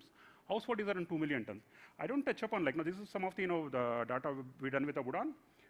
So 1 million tons like a Wareka outlet is the $25 billion is the input market. See, because today we prepare the food or something, like you need ingredients to become. So out of that, grocery takes care of the 50%, dairy 25%, meat 25%. In that meat also, 60% is chicken. So that almost comes to the $4 billion worth of the money. And again, the major opportunity here is more than 95% of the supply is through the unorganized sector has come from. And again, like household, 2 million tons, which we go and buy, or we order from the online, from the different guys. 2 million tons capacity will come. Now per capita consumption is 5.5, expected 2030 by 9 kg. I'm a little bit optimistic than the Ashok Kumar Shetty, so I think he said 7.5 kg, yeah. So if you go by like 6%, if you take it, probably I feel like a little bit it grows more, like we'll be somewhere around 9 to 10 kgs by this one. Because last two lines you look at like, by 2030 we are going to be 500 million neo-middle class. So the people are between like the 15 to 40, 45 range. Definitely that the consumption and other things will go. It's going to be 1 billion by 2047. This is where your entire market will come up. So is anyone, see, you guys are there in the market for a long time. So anyone can say last 1 decade, you seen any tremendous changes in terms of how we buy chicken? Yes or no? Yes, definitely. My answer is also yes, because there's a lot of things has happened. Like, there is a lot of surge of, like last 10 years, if you look at, there's a lot of online brands has come up. You take Licious, Fresh to Home, there is a Nandu's, friend Mahesh is there, My Chicken and more. So last 10 to 15 years, there is a lot of new guys, now a lot of new online ordering systems, everybody has come. And 10 years back, we never imagined like, selling a chicken, giving an ad in National Daily, Times of India or Hindu or something. That started, like, Licious started, Fresh Home started, many people they started. And any Bollywood stars endorsing the, you eat chicken. Today, Ranveer Singh endorses this one. So these are all the positive things happened, but there was also a little bit of adversities. So people started appreciating the quality of meat. At the same time, what happened? So we started pushing like hormones, steroids, antibiotics and other things. See, that's also a little bit of this one. Now it's better comparatively. People are aware, like the companies are a little bit responsible in terms of advertising now. That was great. So now, as I said, like still 88% of the India depends on a wet market. Bangalore alone, we have more than 10,000 plus of live shops here. So that's, I think, survey done by the VHL. And if you look at like in the processed market, less than 20% it's taken by directly by the consumers, like maybe online delivery or going to a shops and buying it out. So we'll come to the today's topic, chicken meat hygiene. So I say it starts from the by the time the traders or someone or our own this one, we pick up the birds from the farms. It starts from here because I don't want to touch upon the the background of the management and nutrition and other things. We are expertise in that. So from there we pick it up. So what I say is what we observe. I'm not appreciating it's a beautiful truck, beautiful roads there and other things. It's a little bit of the covered, small things that can make a difference. See here what happens, a lot of feathers will fly when we are transporting. That can cause a lot of airborne diseases and other things. And few things, small things before telling 4 hours before the lifting, you don't give feed, give a little bit of more water. Small things we need to take care of. And these are some of the, not a majority of the chicken shops. It might be in Bangalore or some other places. This is taken from the RR Nagar, where I stay. Shops. I took their permission and took it. Actually, that guy told me, sir, why you are taking on Sunday morning? Come Monday morning, I'll clean up everything and I'll show. So I said, no, I required him. And he was puzzled, why you required all this, filthy thing? He said, but tomorrow morning you come, I'll clean it up tonight. So these were the conditions of our shops. Look at the further, the slaughtering things and all. I know, all our bacteria and virus will be, very happy there. So this is another big problem. Bulk orders, especially which is go to the sir, can you see? Okay. Yeah. Especially for the restaurants and other things. Luckily, these pictures are not from Bangalore. It's more of Gaziapur and other things. A lot of north markets are I don't know. Really, I wonder how the authorities will permit them. How still people are no, we are doing it. This is really unscientific way, unhygienic way of slaughtering. And anything microbiology, already 40 minutes you listen to that one. I don't want to touch up on that. You know more about the virus, bacteria, and other thing. Only thing I'm talking about, the meat start decaying after 2 hours of the slaughter. Sometimes you see in the stores, they will slaughter it and they will hang it outside for the temperature and other things. So the decay will start immediately. When by the time, if you are taking already 3-4 hours slaughtered animal, and if you do it, process it at the home or something, definitely that's not a very unhygienic way. That's the thing. So in contrary, we have this kind of beautiful shops, beautiful, with the infrastructure shops in our own Bangalore, in our own cities, even in the, Lifeline, I love the brand for their, more of ethical ways of doing. Even in the smaller cities also, they have established this kind of the processed chicken market. So, see, look at there, now I've taken some pictures from their store. Look at the attention to details. The way they've done, right from the tiling, the customer sitting area, how the menu is displayed, complete SS304 steel. And you see, the smaller things, even the, for the hand wash for the guys who's handling it, the storage conditions. So this is also, now, you see, even, you can appreciate, the pest control. Normally, what we will hang it somewhere. But actually, flies and other things, because of the smell, we need to have it at 2 feet levels. So attention to details is too good in that. And there is a lot of other things also. There is a Sneha chicken, Bell Chick, Nandu's, My Chicken and more, Fresh to Home. I think out of 10,000, whatever I was showing of the live chicken shops here in Bangalore, we got more than 200, 250 shops of this one in Bangalore alone, and they're doing much better business. So today, a live chicken shops can do some 4-5 lakhs of business a month. In this case, we do 30 lakhs. We do 30-40 lakhs easily. Yeah, that's the kind of this one. So people are buying both the things. Now we need to look at this one. And again, another thing additional is the modern retail stores. Obviously, you guys might have seen in the Metro Cash and Carry, Spencer's, and other places, there is a lot of varieties and other things that display and other things. Another new addition in last, I would say, last couple of years, along with Licious and Festum, those guys, there is a Zepto, Blinkit. I mean, the same guys, you guys, all the brands, you will register there, and very convenient. 10 minutes, I'll get my meat. So it made life very, very easy nowadays. So what you observe in the last couple of pictures versus this one is, still we see that chicken as a more of a commodity, because still we are not moved into a brand mindset now. Because one thing, I don't know, why that kind of apathy, this one, it's such a protein, nutritious food, but still we don't look at it as a more of a brand. The people who have done the branding, definitely they're doing a better businesses. Today, might be like Nandu's chicken. They proudly they say, my chicken is so.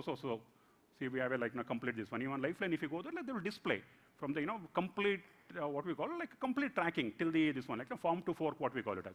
There's a complete tracking of this, and they feel proud. That's how you are adding value there, making customers more believe in your product and slowly converting that commodity into a brand mindset. That's going to happen next decades and more and more. That's where, again, the bigger opportunity. Again, we are talking about less than 10% of the market. Again, as I said, commodities don't make money. If you take it any of the commodities market, somebody said like, now by selling commodities I become rich. Very this one. Brands will do. So okay. Today also still we are struggling for the MSPs for the wheat, but I never said like Ashirwad is losing money in packed wheat flour. The same thing with the chicken. Already I think we'll say like Shravana, Kartika, other things and all like no, we're all like no struggle. I never seen KFC is reducing prices in the Shravana or Kartika. Even they'll do like double down on that, So these are the things like this is the bigger opportunity where the young entrepreneurs can enter into the market. So I take a bit of example because like today we have, the main focus is we are talking about the 88% of the market, which is the wet shops, unhygienic, unclean. So because we can't see the miracles in over a day. Like if I start talking about like showing the lifeline or other shops and talking about, doesn't make sense for us. Today the transition will take a long time because as I said, last 10 years we achieved only like 4 to 5% of wet market as converting into a processed market. So it takes decades. Might a little bit faster, but it takes at least 1 or 2 decades to get changed. So how we can do? So this is not a processed chicken. This one. There is a few stores of Venko in Bangalore around. Like this is a wet shop. Wet shop. See, it looks very aesthetically it's good. It's a hub market feeling it gives. See, if you look at the picture, see there's a stocking of the live birds here, clean and neat. There is a slaughtering cone, defeathering machine. We have like a refrigeration table. Neat and clean, like even though like it's a live chicken stall, like they maintain very well, like in terms of this one, hygienic. So there is a hot water facility, another thing. See, this is what the diagram like. Normally, what I do, like even for my food brands and other thing, I do my own drawing. When I go to a new shop or new this one, I don't depend on any of the architects. Now, because of the expansions are faster, the project team takes care of it. But because I know my business very well, because I know how I can position it out. So this is the bit of the model, like just I sketched and I asked my designer to review it off. See, I done it in 20 by 15 area. With this 20 by 15, how we can able to design a store, 300 square feet, that's good enough for a live chicken. I've taken around 6 feet for the live birds track, like easily you can stock around 150 birds here. The weighing scale can be kept there, like now once the customer chooses which birds to take it to a, this works, the cone slaughtering machine, then take it to a scalding tank, then defeathering machine. Completely it can be done by SS. I will show you some more pictures on that. And take it to a refrigeration table. There's one more thing like I added here, chicken water chilling tank. Because I was talking to Dr. Narari, so we got a vast knowledge in terms of processing and other thing. So always like now when the birds we slaughter, 36, 37 degrees body temperatures and other thing, the chances of faster decomposition is much faster when we keep it in the same temperature. What we can do is we can there's a lot of chlorine tablets. And today, the good quality ice cube suppliers are plenty. We can get it. Even I don't suggest like you need to have a smaller one, again investments. There are people at, what's the kg of this one, Mahesh, now? Like ice cubes or something? 4 rupees, 5 rupees, they will send you a kg of this one. You put it in a steel tanks, even 10 minutes, 5-10 minutes of like chilling that can bring down the temperature. Normally, preferably we do on 2 to 4 degrees Celsius, but even at 10 minutes, because customer will not have the time to wait or something, you bring it to 8 to 10 degrees Celsius, that saves, like that improves the quality of the meat and a lot of things. Then you take it to a chicken cutting machine here next. And I made one provision for the chiller display here. The reason I'm saying, sometimes what happens, like if you go to any of the live shops, there is a rush hours sometimes. Sunday, if you go in the morning, like 10 to 12 o'clock is the rushing hours. Another. When you have a lean time, you process some of the birds instead of hanging it there. So you chill it and keep it in the chiller, maybe a portions and everything. So the customer who's coming regularly to you, once or twice, he knows your quality. Next time when he comes, like, if the QS guy will get, okay, already you kept something ready, let me pick it up and go. So that increase your business also. At the same time, like, end of the day, like, you are adding value to the whole chain here. And I have like smaller generators and other thing. So 2 more things. What we need to do is healthy meat is all about the discipline, we call it as. Discipline every day, every hour, every minute what we do. It has to be disciplined. If you go to the, the shop hygiene, I prefer concealed water and electrical lines, because before doing the tailing work or something, you conceal your water lines and other things, because that is the place where like all the cockroaches and other things sits. The cleaning is laborious. So when we plan it out, that's you do. And wall tiling and non-slippery flooring and with a proper drainage system, that's one. Pest-proof windows and pest killers, that's important. Fresh air vents, because a lot of the smell generates like unit front, and also exhaust, the proportional. Portable water, definitely for the processing you require. Approved disinfectants for the cleaning. There is a approved disinfectants which will not affect the meat quality and also to clean the stainless steel surfaces and everything.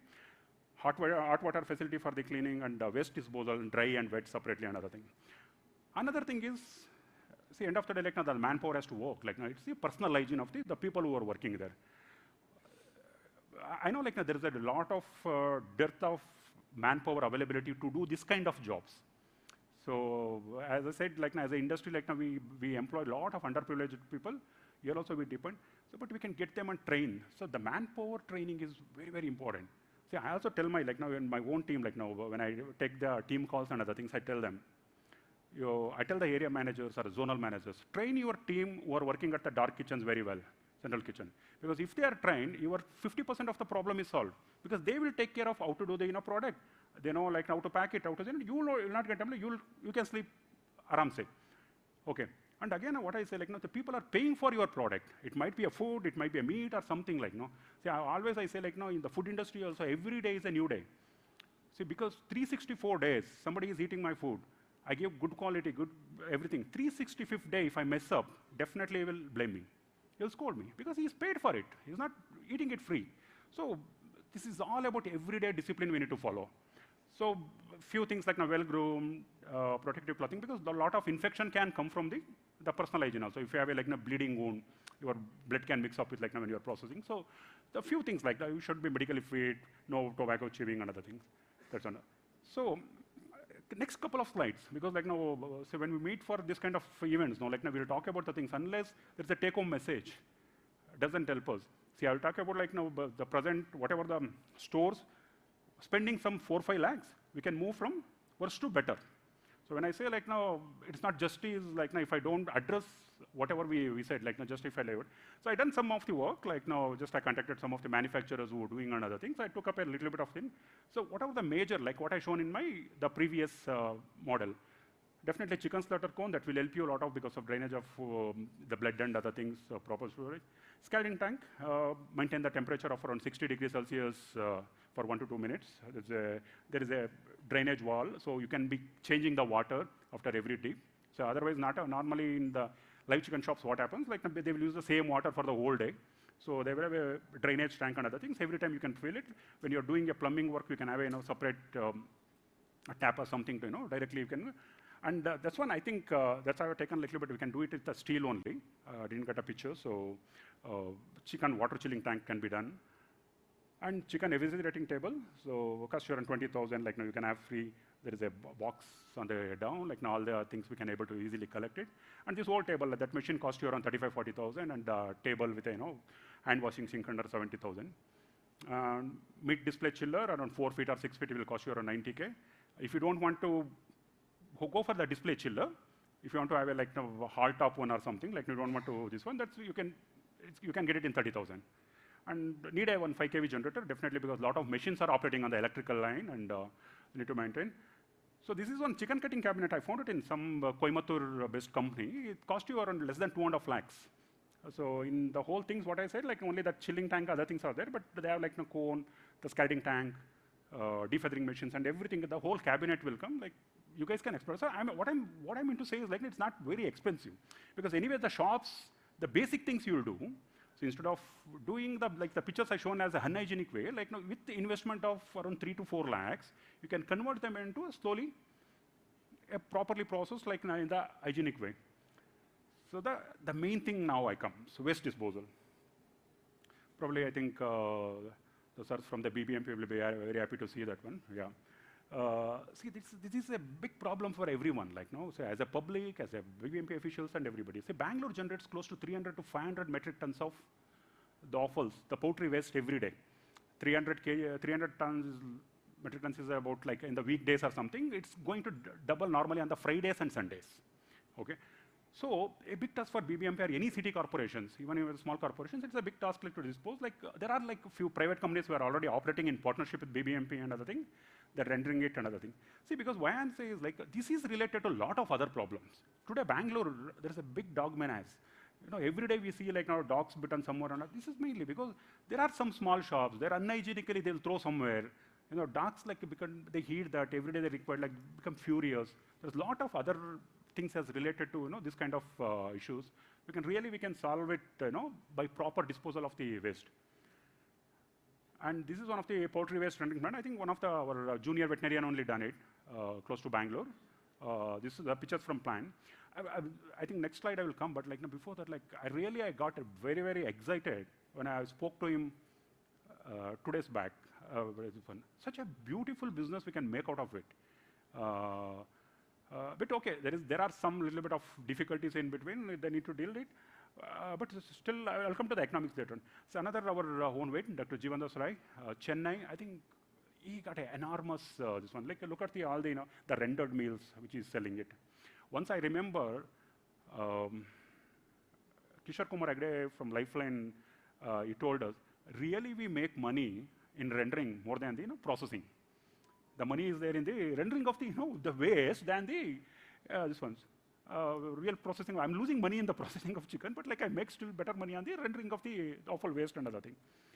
So I done some work, talked to him and collected some of the data. So just I thought like I think that will give us a little bit of instigations for you guys like to take up this one. A ton of poultry waste yield around 35%. I mean like 1 ton of poultry waste, if you process, you'll get 350 kg of rendered meal, protein meal. So with around 40-45% of the protein depends on the processing techniques and other thing. And it goes up to 60-65% if you do the defatting. Usage, wherever we are using, the major usage, good quality one, goes to the pet industry and poultry, and also fish feed. Plant infrastructure, if you look at, with a 2.5 acre land, you can do around 50-ton capacity plant. Plant cost also, I checked, it varies from lot. Like now there is a lot of Chinese and Thai make and other things that go 5 to 6, 7 crores. If you want a very imported one from the European countries or something, like it goes up to 25 crores, depends on the quality of the meal you want to take it out. A rendered meal at present 40-45 rupees kg and other thing. I know a lot of nutritionists here, so don't fight with me. So I'm giving a ballpoint figure. So this is what like it depends on the quality of the meal, the price and other things varies. He said about like net margin, you get 35%. Anyone can tell me like what is the beauty of this business? Just think of. Investment is zero on input. Exactly. Because any industry, today I want to make biryani, what do you require? You need rice, you need meat, you need masala, cost. I sell it at, so I have to cost the cost of goods and sell it. Where is the cost here? And he also told me some interesting idea, like because every shops pays him for the lifting, because we also pay, like, I mean, my for F&B, like, because we attach to some of the BBMP, this one, we pay them some fees, they'll give the receipts and other things, they will take the waste and everything. Like this only, the people pay from less than 1,000 rupees to 4,000, depend on the shop size. So, and normally he told me like, no, I don't make money out of that because this is a very dirty job. No one wants to do it. I will give it to the transporter, the laborers and other people. They share the money. My income is only from the processing. So they will bring, collecting from the shops to the rendering plant. That's what they'll do. Some oil fat extracted, that's also used in some biodiesel and glycerin industry. That's what I heard. And a bit of some malpractices also happening. That's what I heard of. Like, because a lot of people take these offals directly instead of processing, they will feed to the catfish. Luckily, catfish rearing is banned in Karnataka, but it's still in Andhra and some parts of places. Still, it's a problem. See, that is the kind of meal you get it. I think you shared me some of this one, 46% of protein, what you get out of that. This is about like it's a beautiful business. Why I'm saying there is no input cost itself. So it's only the processing cost, labor cost, your investment cost. There is no input cost because like, people are paying for it to lift it and do it. And some of the things like because I was talking to Dr. Narari again, like offals and other things. I suggest like if you lift the offals and everything twice a day. I know it's difficult, but if you make that arrangement, because we can improve the quality of the protein meal when we do the rendering, because the decomposition will not happen. So morning and evening, like 2 times lifting is always suggested. So that was my whole topic. But like, I don't know, like what I presented for last couple of minutes, like 90% of the things like you guys knows. Maybe there might be a take-home message of around 10% here and there. Okay. But is it the story ends here? Like, what I mean is like, see, I suggested some changes. We can do this, that, and all. But who is going to do that? Either because this is our work, like now our vets' work, we need to do it. Whether we should do it ourselves. Otherwise, we should be a catalyst in making the changes. Like now, we should advise someone who is interested to bring that changes. Because as I said, like now, this is really there's a good industry. Like because if you go deep into that one, you will come to know like now what is the percentage of this one. Like now, we only think about like now very big things. Even if I think you people are aware of like now even just by doing feed milling, how many different vendors you require. Even small pots of the different sub-unions, you can make a really big business out of that. So next couple of my slides is going to be on how the vets can be a meat pruners. Because I said, like, why vets as a meat pruners? Because nobody knows the subject, nobody knows the meat better than us. We studied 5 years, 7 years, 10 years doing UG, PG, and PhD is another thing. What is Gopal Reddy?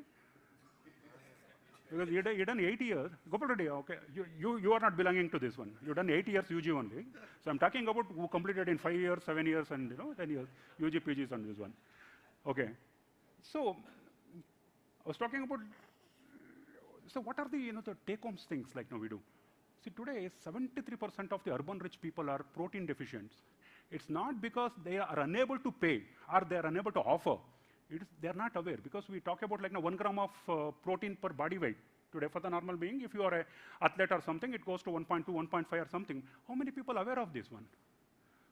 So it's more of the ignorance. That is the market exists. Recently, I think in Rosewanville, we launched protein rolls.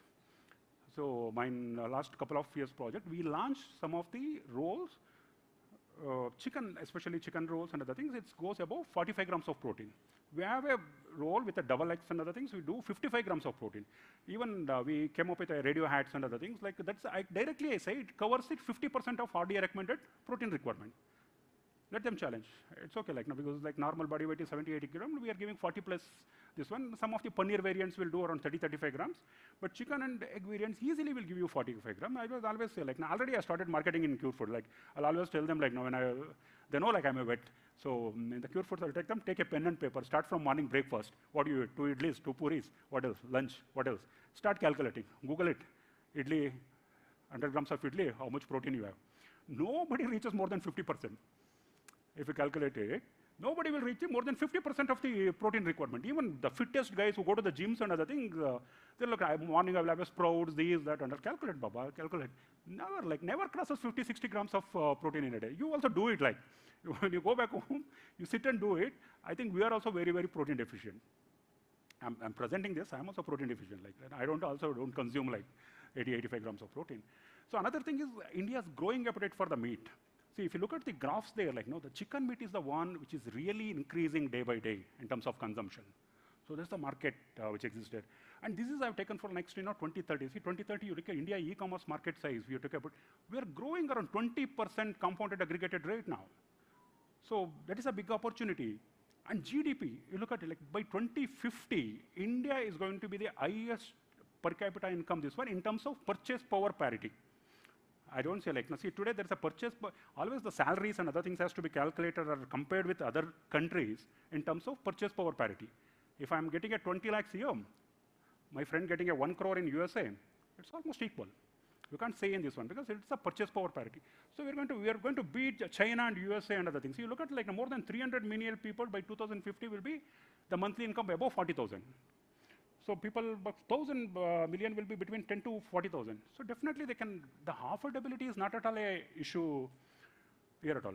So if you take it like even the small bits of the things, I don't aim for the like a lot of big things. Like we can create multiple 100 to 200 crores revenue brands here. Because last couple of years, people have done that. Like Nandu's crossed 100 crores. I think Mahesh, My Chicken and More has crossed this year 210 crores. See, doing that 100 to 200 crores turnover businesses, it's not at all a the big deal at all. Because what I will always say, like when you become an entrepreneur or something, like doing for ourselves is because the wealth, what I'm getting the salary, it will survive my wealth. my family wealth and other things. When entrepreneurs, you create for the stakeholders. You create it for the society. There's a lot of the job opportunities. A lot of vendors will survive on you. So that's the whole thing. So what I would say, there is a big market. So you should really think of serious enough to do the thing. Little bit of data, chicken meat marketing and online delivery, how it comes. So actually 2016 to 22, there was a lot of growth. That's where all these companies came in. Licious, Fresh to Home and other people, there was a growth of 174%, but now expected to, next 5 years, it's going to be like 5-6 years, going to be around 25%, which is good. Only the meat, because we got $25 billion poultry industry, that includes all things, feed, other things, management, but in terms of meat, it's going to be a 60,000 crore business. Business model, I would say omni-channel. Omni-channel means, I will say, omni-channel means both offline stores as well as the online. So the companies who operate in both the things, like Nando's, they do they have their own app to order. They have also there, like the Fresh to Home also they do. And D2C. D2C is direct to consumers. When you supply your own products direct to this, and pure play digital D2C, another thing. Competition is very moderately. I would say in the processing and other things, and I named only few of them. Max to max, if you take whole country, there are 10 to 12 players. So still the country 1.4 billion people, what 10 to 12 companies will do? You can't even cater to 5% of the demand here.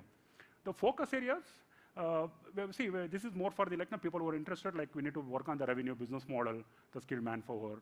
AOV is average order value, because in the meat it's better compared to any other industry. Delivery time, product, all these things.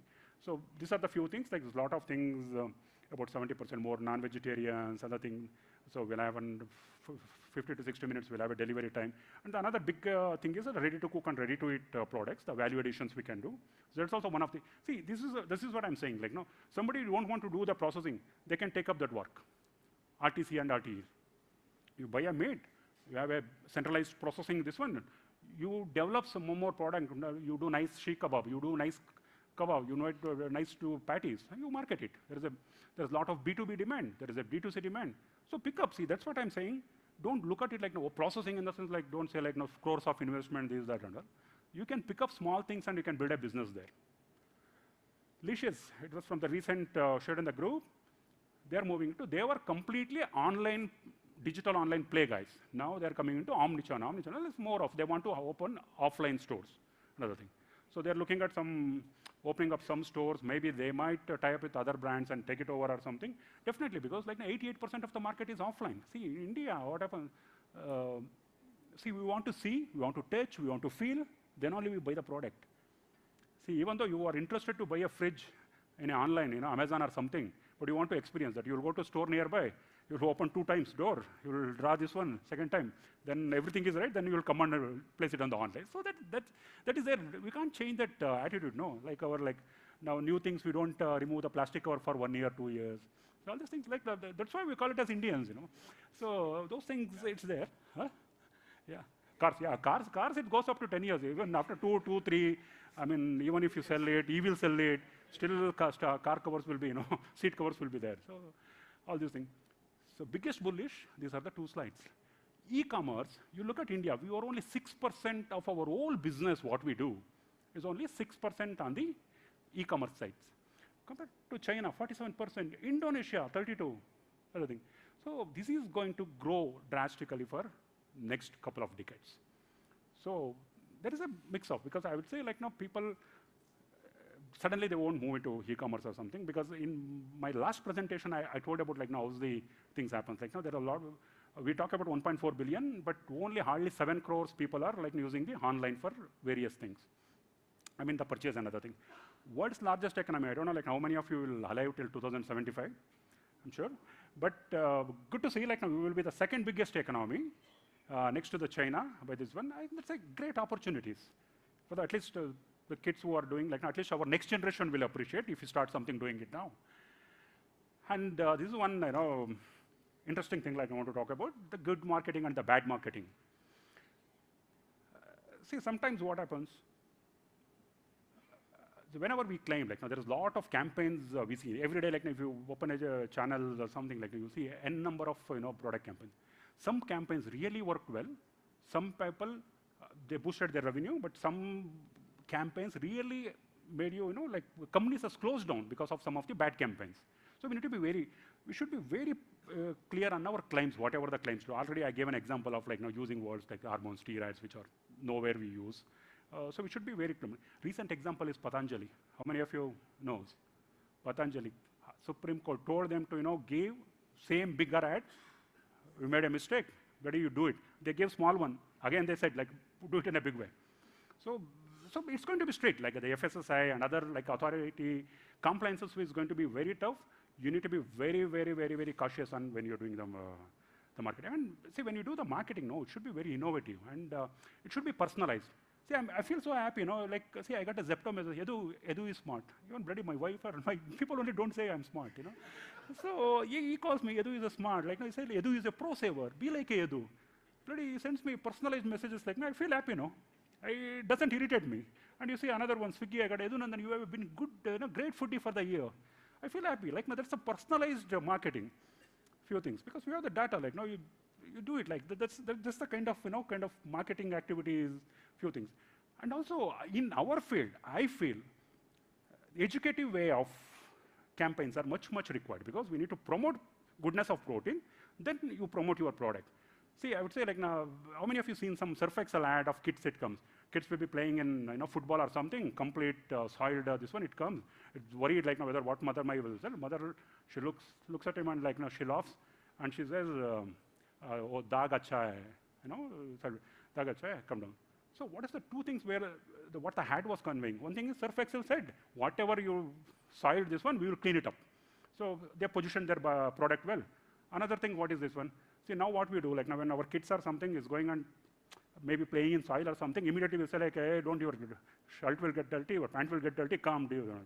So here they're promoting, kids need some outdoor games. They let them play, let them enjoy. Same thing I saw a couple of months back on the Dettol also. I think the similar ads. So kind of a way, even my marketing time, I told them, the promotion of the protein roles has to be educative way. We should tell goodness of the protein, what is short, then you position the product. If I start telling about no, my role is good, I have this, that, and all, I think it's going to help. So this is the couple of marketing things I think we should follow, which is very core to the product and also give you some social sense. Another major thing, you guys all did everything. You find out a shops, this, that, business plan ready, other things are ready. 1 or 2 shops also you put up, some new app you created, now you want to do. So further you need to take it to somewhere, no? Because I was talking about it's under 200 crore business. You can't do it with our own money. So how we can raise capital, how we can develop this business and other thing. So one thing I want to talk about, initially whatever we do, let's bootstrap. Bootstrap is the word, what we use it in the startup things. Bootstrap is more about having our own money, your savings or your family, you take it from your father, mother, your uncle, auntie or whatever, you bootstrap.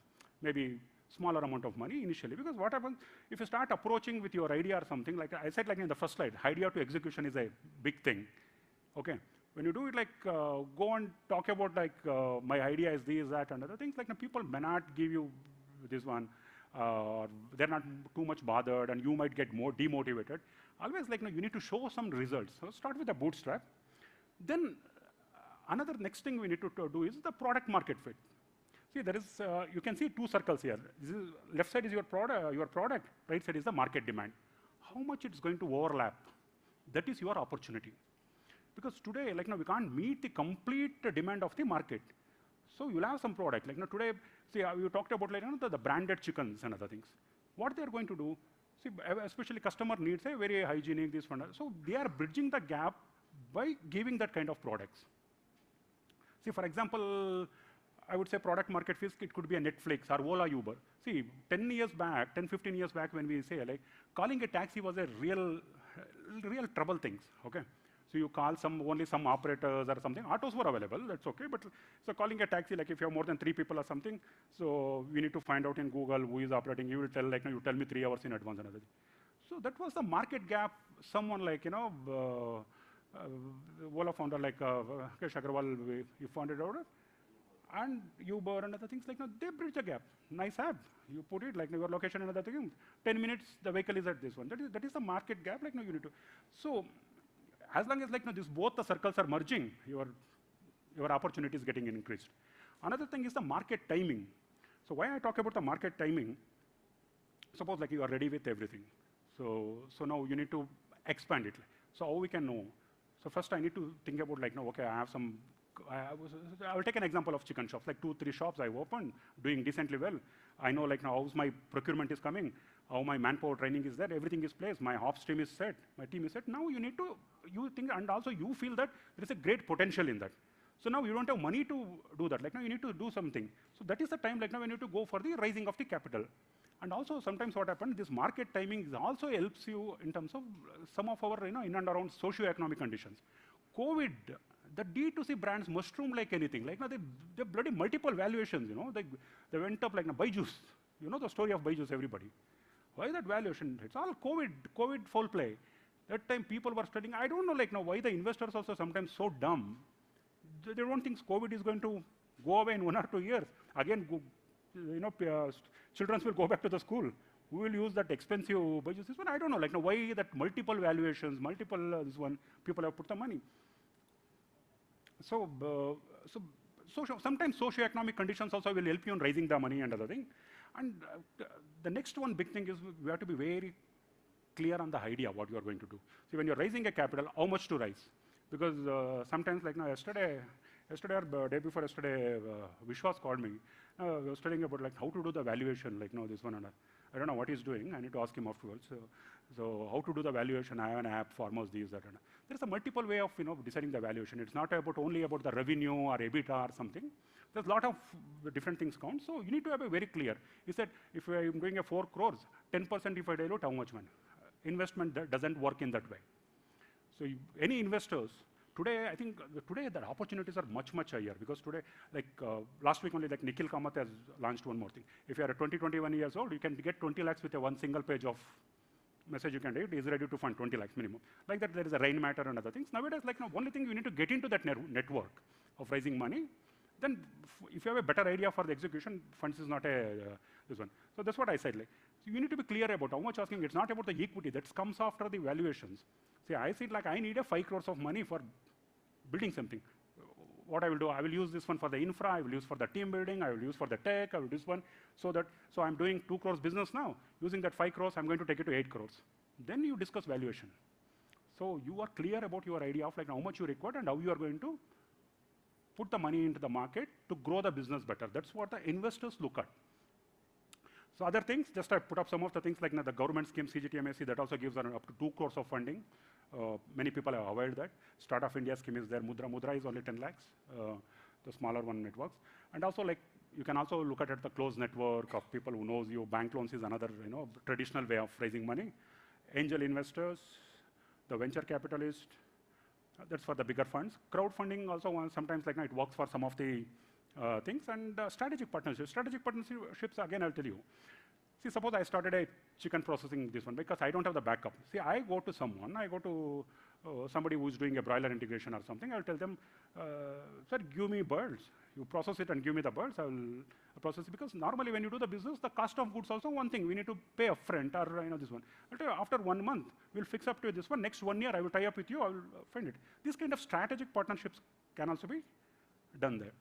So normally, definitely, I see like this. Even if you pick it up small things and worked on, 100 to 200 crore business is not a big deal at all in the poultry industry alone. And also, why I say like all the vets to be more of the entrepreneurs. I know like failures and other things. It's there like you go through the struggles and other things, and there is no time to start off. Like now today, like we might be thinking already I'm 40, 45, 50. Like I take an example of our good friend Dr. Nallapazul. When he resigned the job, 50 years. He was in the central government. After 50 and 10 years, he built up his own kingdom. Like now, he's a multimillionaire now. He created like a lot of employment. See, a lot of properties. He created wealth for himself. He created for like other vendors. He gave an employment to hundreds of people. See, there is no wage. Suppose if he's there in the same central government job, today you might be taking that pension. Maybe now also he's taking, but that a little bit of better. Huh? Maybe a better pension you would have been taken. So this is about like, so think out of the box, think out of the world. So there's a lot of things like now we can do it.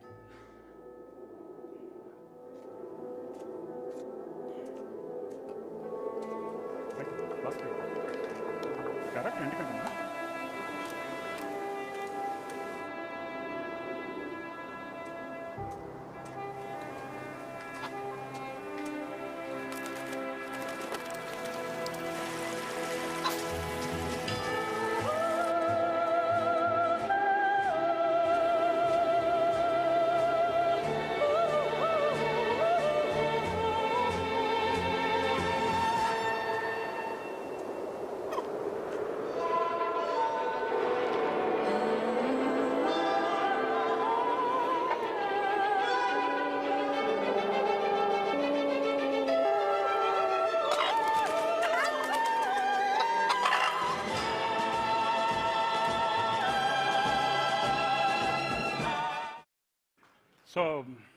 Thanks a lot for listening to me for 40 minutes of my irritating speech. So there's nothing, never too late to start something. Wish you all the best. Thanks IVPA for the opportunity. Chennagada for a nice introduction. Again, thank you. Thank you, Dr. Yadunandan. That was a very nice presentation, very entertaining also. Yes, sir. So I appreciate the speaker call for investing young veterinarians in the poultry industry. That's a very nice call. And we have a couple of officials from both BBMP and animal husbandry. I think he has given a lot of inputs in handling the poultry waste or meat waste or rendering those kind of opportunities. For any, I think those kind of inputs you can contact Dr. Yadunandan. He is open for that, that is right. Now with that we come to the end of the technical session. I request all of you to write down your questions because we have the question and answer session now. I request Dr. Yadunandan to be on the dais. Sir, I request Dr. Nagendra Hegde also to be on the dais. Now the question and answer session is going to be moderated by Dr. Subramania Bhatta. Once again, please write down your questions on the, using the pen and the paper given on your table. And our IEPA people will come and collect the questions. Thank you, sir.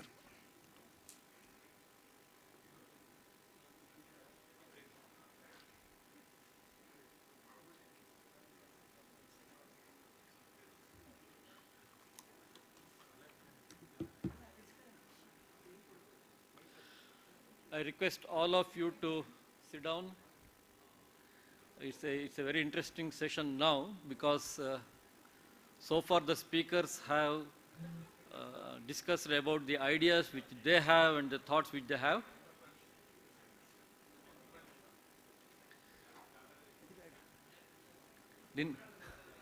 Dinner is not ready yet. Please be seated. And this is the time for us to clarify if any of the doubts which we have. Please write down your questions and pass on to our associate, Dr. Harsha, and we will pass on to the speakers.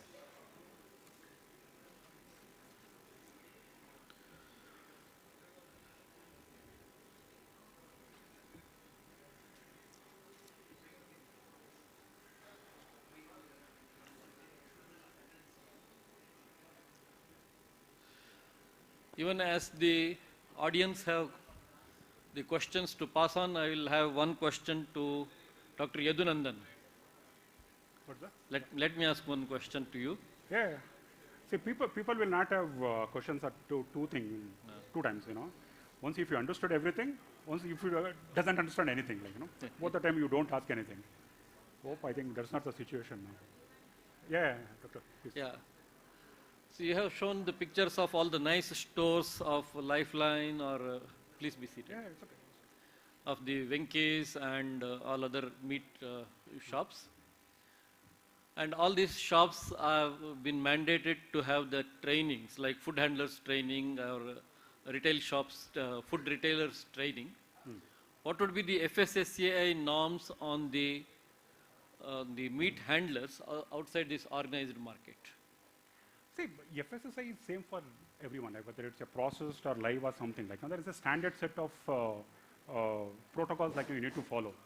So that doesn't define you like you're a processed guy or something. So see, again, it talks about what is the basics of the meat handlers.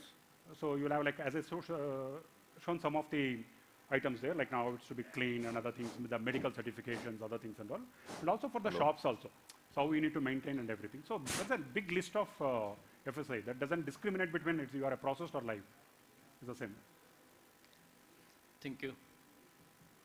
There is one question from, not the question, maybe a request from the BBMP.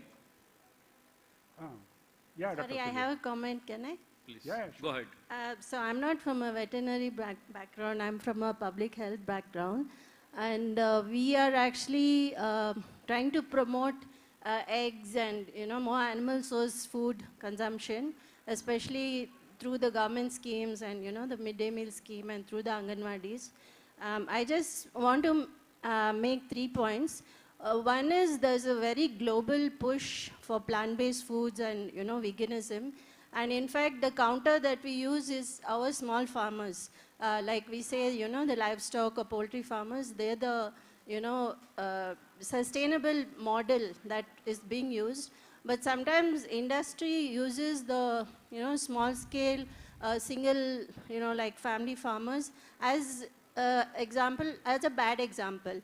Like they are dirty, they are unhygienic, they don't follow good practices, and we are the good people. But if you're really looking at strategic partnerships, I think it's also important to look at that, you know, them as allies rather than, you know, project them as the bad people. And I think that's important in the, even in the larger context. And the other thing is, one more point is that we see a growing push for this, you know, like for example, in the schools, the contract has been given to Akshay Patra, which follows this idea of Satvik.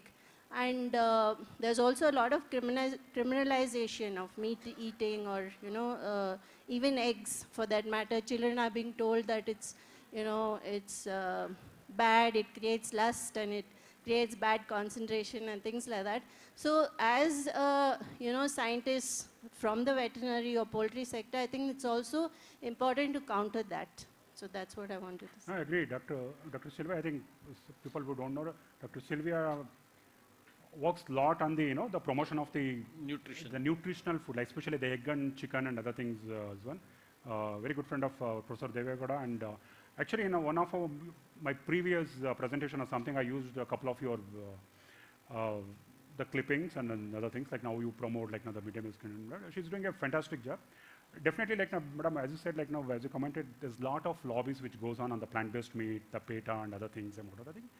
See, if you look at scientifically, like, see, plants are there to be eaten by animals, not by humans. Like, you know, that's, I mean, there are some scientific ways of carbon dioxide emissions and other things, much more. Another thing is the plant-based meat. For me also, there's a lot of companies now mushrooming. They approach us, but one thing I will tell you, the demand is very, very less. Demand is very less, and again, the bioavailability in the plant-based protein is another questionable things. Because today, eggs has got 100% bioavailability, chicken has got more than 98% bioavailability. But if you take it, any of the plant-based proteins, what they use as a soy or other things and all, never crosses 60-70% on an average. That is one of the biggest drawback. And there are some of the lobbies. Recently, I think one of the event, I think the Modi, our Prime Minister Modi was telling about, like now, there are people who talk about the environmental issues. What they do is, in the morning they will wake up, they will go in a AC car to gym, they run on a, you know, electrically run treadmill, sweat there, do the sweating, come back to, you know, air-conditioned houses. Again, they get dressed up with a, you know, that's with madam. Again, go to a AC car to a 5-star hotel in a AC chamber. They will talk about the environmental issues. You know, this is what the life like. Now we need to live with that. But thanks a lot for being a great promoter of the protein. We appreciate your work. Thanks for coming again. One question to Dr. Nagendra Hegde. After a very elaborative and very delightful presentation, I should say the word delightful, because Thank you. it was very no, action-oriented and thoughtful presentation. You mentioned about the judicious use of antibiotics. So many of us here are in the practice of poultry medicine day in and day out. So what would be your thoughts or suggestions on the judicious use of antibiotics? I think for the most of the poultry industry, there are two different kinds. One is that is completely end-to-end integrated. And I know the end-to-end integrated companies typically control the use of antibiotics quite a bit. But then on the other hand, there are companies that source chickens and they do their own farming or some such thing, where you actually don't have a control. You don't have that much control. I won't say you don't have a control. You don't have that much control. I think those are the places where you can educate them, or you can take them along and try to impress upon them that, you know, especially using antibiotics as, you know, growth promoters or as prophylactic measures is not good. is not good for the health of the poultry, is not good for the health of the public. So that is something I think we need to impress upon them. And personally for us, as we are all human beings, veterinarians, we should always make sure that we go to the pharmacy with a prescription. Even we are defaulters. Just because we are veterinary doctors, we shouldn't just walk in and then just ask, give me amoxicillin, clavulanate. Let's stop that, please. I tell this everywhere we go. Try to get a prescription and act upon a prescription. And it's commonplace when we get fever and then we have some cough and things like that, we go and buy an antibiotic. We think, but there's a lot of viral causes of cough. Unless you get discolored phlegm, please do not take antibiotic. Discoloration of the phlegm is the first indication that you have a bacterial infection. Unless that happens, please do not take. I mean, I spent considerable amount of time in the US, and when my kids were having, some fever and things like that, the doctor will not even talk to you. The nurse, if you call the nurse, they'll say, wait for 3 days, give paracetamol. If the fever doesn't come down, then come to us. Let's try to do that as much as possible. I'm not saying we don't have to 100% implement, but let's start somewhere. This is my humble submission to everybody. So judicious use of antibiotics in us and also in your practice. So the other thing is, as much as possible, restrict it to therapeutics, not for any other reason. And I know in intensive farming, you cannot avoid therapeutic use of antibiotics. It's very, very difficult. So as much as possible, restrict it to therapeutic use only. That would be my suggestion. Thank you. Dr. Narahari has one. Huh? Sir, banning antibiotics. Sir, wait. Yes, sir. So we can do that, sir. There are multiple problems. Simple thing, if you look at, even if you live in the 14th floor in this country, you'll see dust. We cannot avoid dust. And if you see rusting, I mean, these are very common things in India. And dust and these things will carry bacteria and other things. And hygiene is something that we may have to follow. But I don't think at this time point we can actually ban antibiotics. Certain things, I think the high-end antibiotics and the critical antibiotics that are in use for humans, as Dr. Harsha was saying, we must ban. That is something we should do. But I don't think at this time point, not all antibiotics, I don't think we can do that at this time. The question is for Dr. Yadunandan. Not the question, as I mentioned, it's a request from the BBMP. Can IVPI present a model for clean and hygienic meat production for BBMP? Its rules and other things are there. Nobody is following it, that's all. It's all about because BBMP has got a complete list of the things, how the shop look like, what is the ways of disposing the materials. And I didn't present all those things because it's become too much of boring. We can share that documents, the people who can follow that. That's already there. Dr. Narahari had some comments. Yeah. Yes,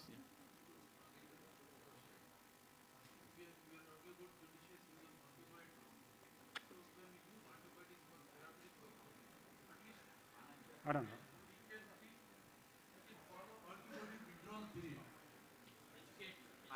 I completely agree. I completely agree. I think this has to be instituted, and more importantly, I mean, Dr. Yadunandan is here. Actually, that gap where all of you send these poultry birds to the butcher is a very gray area for AMR. Very, very gray area, because we do not know what they use. They use some feed. We don't know where they get it from. You have no control. Once it gets out of that vehicle, you have no control. That is a very gray area. What they use for those 3 to 4 days, because they want to keep the bird alive, they don't want bird to die in hot or cold climate. It's a very gray area. And it's very well possible that they might be using everything that think about. So I think it's a withdrawal period has to be impressed upon them, and especially these people who are butchering, they need to be told that this is not a good thing. We have to educate them. Yes. Yes. And withdrawal period should be strictly followed. Thank you. There is an interesting question to Dr. Yadunandan. Yeah. We are speaking about this Startup India, Stand Up India and stuff like that. Why there cannot be a course on entrepreneurship in the veterinary colleges? But you should ask the VCA or this one, what I can say. The question is That's for out you of my now. level. Question is for Yadunandan. Yeah. So when I become definitely like so authority to do that, I will do that. Definitely, I think it should be there. There is some MBAs inviting. Agree. I think there is in the dairy college or something. There is an MBA course, if I'm not wrong. Huh? It is there. Yeah. Yeah. Agree. I saw some in our college, like there's some food I think MBA. in the something. internship, there are some entrepreneurship courses. People are made into a small team and into business. I was hearing some of my juniors telling that, you know. I think, Dr. But now I think people started at least inviting some of the entrepreneurs and start talking about the things in the, exactly sir, internships and other things. Definitely like having a smaller course in the final year or something, definitely open up a lot of this one. Again, you can do the same thing. Basic introduction of a bit of the management, and also you expose them like what are the opportunities they can think of, like fourth year or final year. Definitely, that's a good idea to do. No, now it has happened. Now it is there. Dr. Shankar, I think maybe tell about this little later. Yeah. The questions to Dr. Nagendra, how does a resistant bacteria become a sensitive bacteria to the antibiotics? I'll give you an example of what has been used in cows. We have stopped using chloramphenicol for quite some time. And this is an interesting observation from Islur, my friend. You know, he was looking at susceptibility of bacteria from mastitis. And he found that the highest susceptibility was to chloramphenicol. Meaning, if we stop using antibiotics, they will become susceptible. Because resisting an antibiotic is a luxury for them. They don't want to actually, they have them, but we are amplifying by using the antibiotics. If you stop using antibiotics, they will become susceptible. Yes. Exactly. Interesting. So that's how all these rotation programs and keeping a record of use of antibiotics have come into existence. Yeah. Question to Dr. Yadunandan, because in the meat marketing we always see a lot of hypes, right? So this is one such hype. Chicken meat or white meat is said to cause colon cancer when compared to the red meat. So what are your thoughts on that? Yeah, I don't think so. Like, the question is written this way. No, I think red meat causes. It's a hype. Red meat causes more. Okay. That's why we are telling, no, don't eat too much of mutton or other things. Eat chicken. Good for the industry.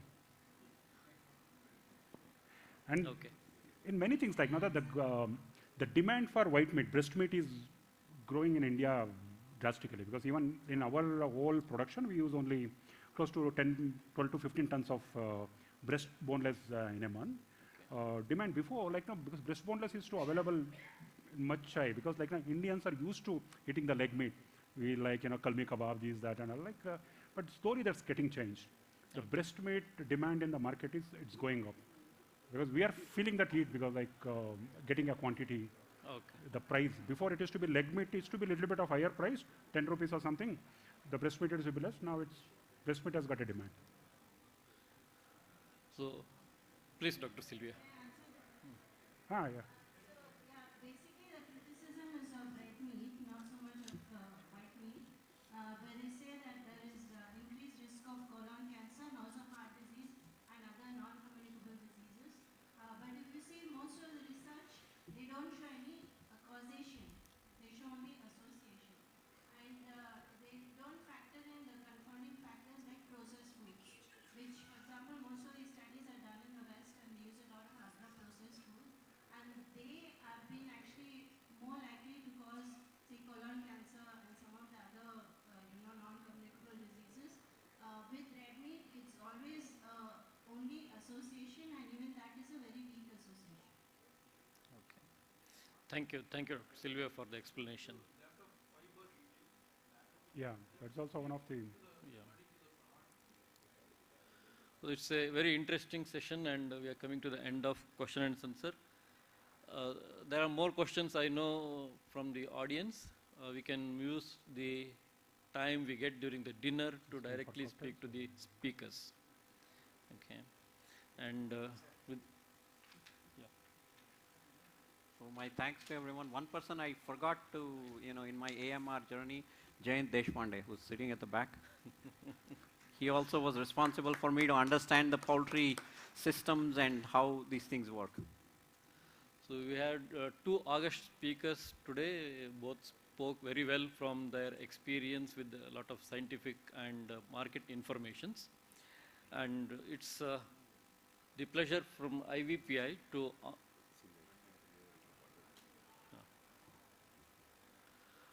honor our speakers. So I request Dr. B.V. Joshi, to honor Dr. Nagendra Hegde with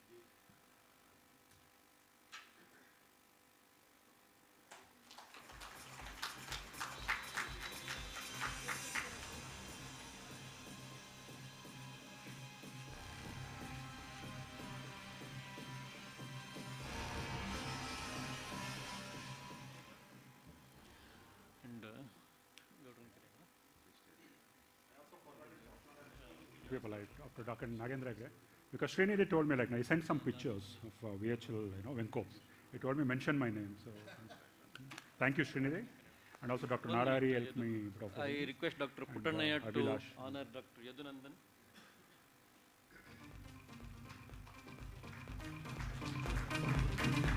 Thank you.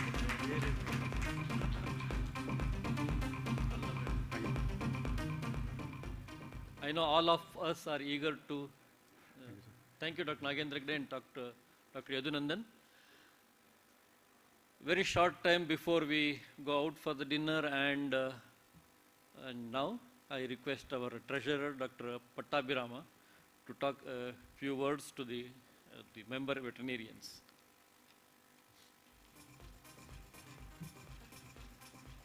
Good evening to all. A very happy Veterinarian Day to all of you. Of course, the Veterinarian Day was last Saturday, 27th April. See, in the AGM in the month of January 2023, we had decided to collect 1,000 rupees per year as the annual maintenance fee. So this was, we have decided this because we wanted to get connected with all the members. See, many of the members, now we are around 250 members, around 100 members generally attend all these meetings, and 150 members, they are just members but they are not very active. So what we thought, we will get connected with all the members by doing this. That was one of the major reasons, and of course we also need funds to run the institution. So I thank all the members who have paid the annual maintenance fee, but whoever have not paid, we have kept the QR code in a stand next to the registration table. I request all the members to pay the AMF if they have not paid. And also few of the veterinarians here are not the members of IVPI. I request the veterinarians who are not the members to enroll the membership. Thank you.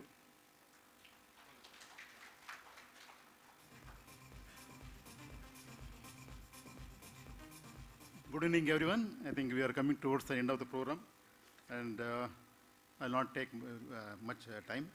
Hope you all enjoyed today's deliberations and many takeaways. And I thank you from on behalf of IVPI, the speakers for their very nice presentation and elaborate presentation. You have enlightened us. The executive committee of IVPI met many times. That culminated in today's wonderful event. A big round of applause for the executive committee, please. In this August gathering, I would like to acknowledge the presence of eminent personalities, Professor Dr. Srinivas Gowda, R.N. Srinivas Gowda, Dr. Mahesh, Dr. Puttanaya GB, Dr. B.V. Joshi, Dr. Jitendra Verma, and our VAP Dronacharya, Dr. Ajit Ranade, all the way from Bombay. Then the Secretary of VAP, Dr. Santosh Hire, and many from the BBFM from the government, Dr. Ravi Kumar, the Joint Director BBMP, Dr. Chandraya, Deputy Director BBMP, and Dr. Jayan, Additional Director from Department of Animal Husbandry, and Dr. Ravindra Hegde from the Director IH&VB, Dr. Jay Prakash sir, then and many industries like Dr. Arun Kumar Rai, there, and Mahesh, and many farmers, this one. And I thank you also, and thank you, I acknowledge the presence of Dr. Silvia Karpagam, who is a health, she is an health expert, and also many dignitaries, and the list will be more. And many thanks to the Hilton management and staff for their amazing hospitality. And thank you, Apixal Santosh, for enhancing our experience by your through audiovisual quality. Then finally, I would like to thank you from bottom of my heart for the large-hearted sponsors, Venky's, Sneha Group, Protec, Again Feeds, Godrej Agrovet, Badra Agencies. Gentlemen, before we break for the cocktail dinner, I request you to stand up for an, sorry, Belchik, I have forgotten. I request you to stand up for the national anthem, please.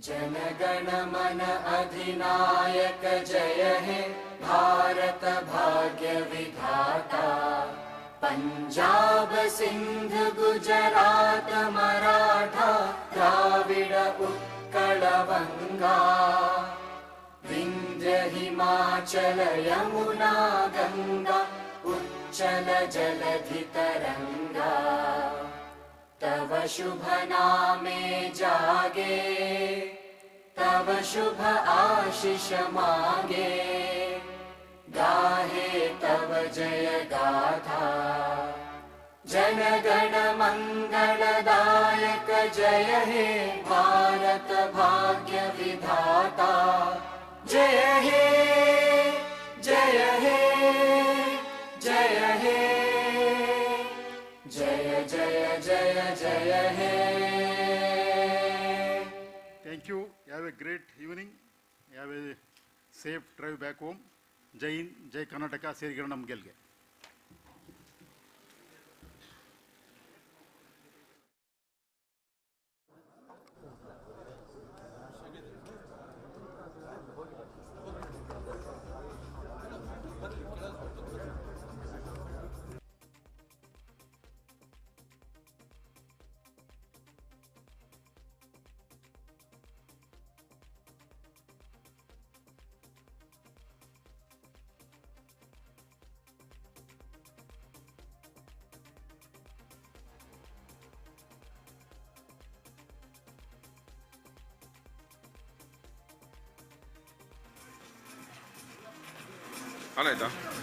Hello.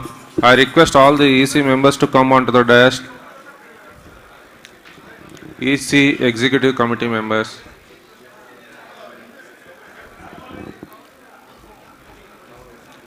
Dr. Gopal Reddy, please come. Important person.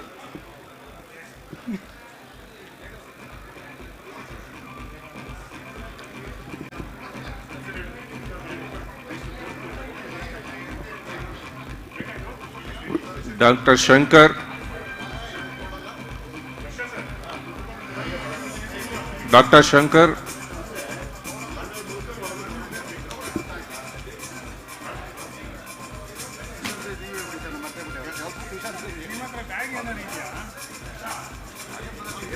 Dr. Shankar, Dr. Mohan Kumar Shettar, please come inside.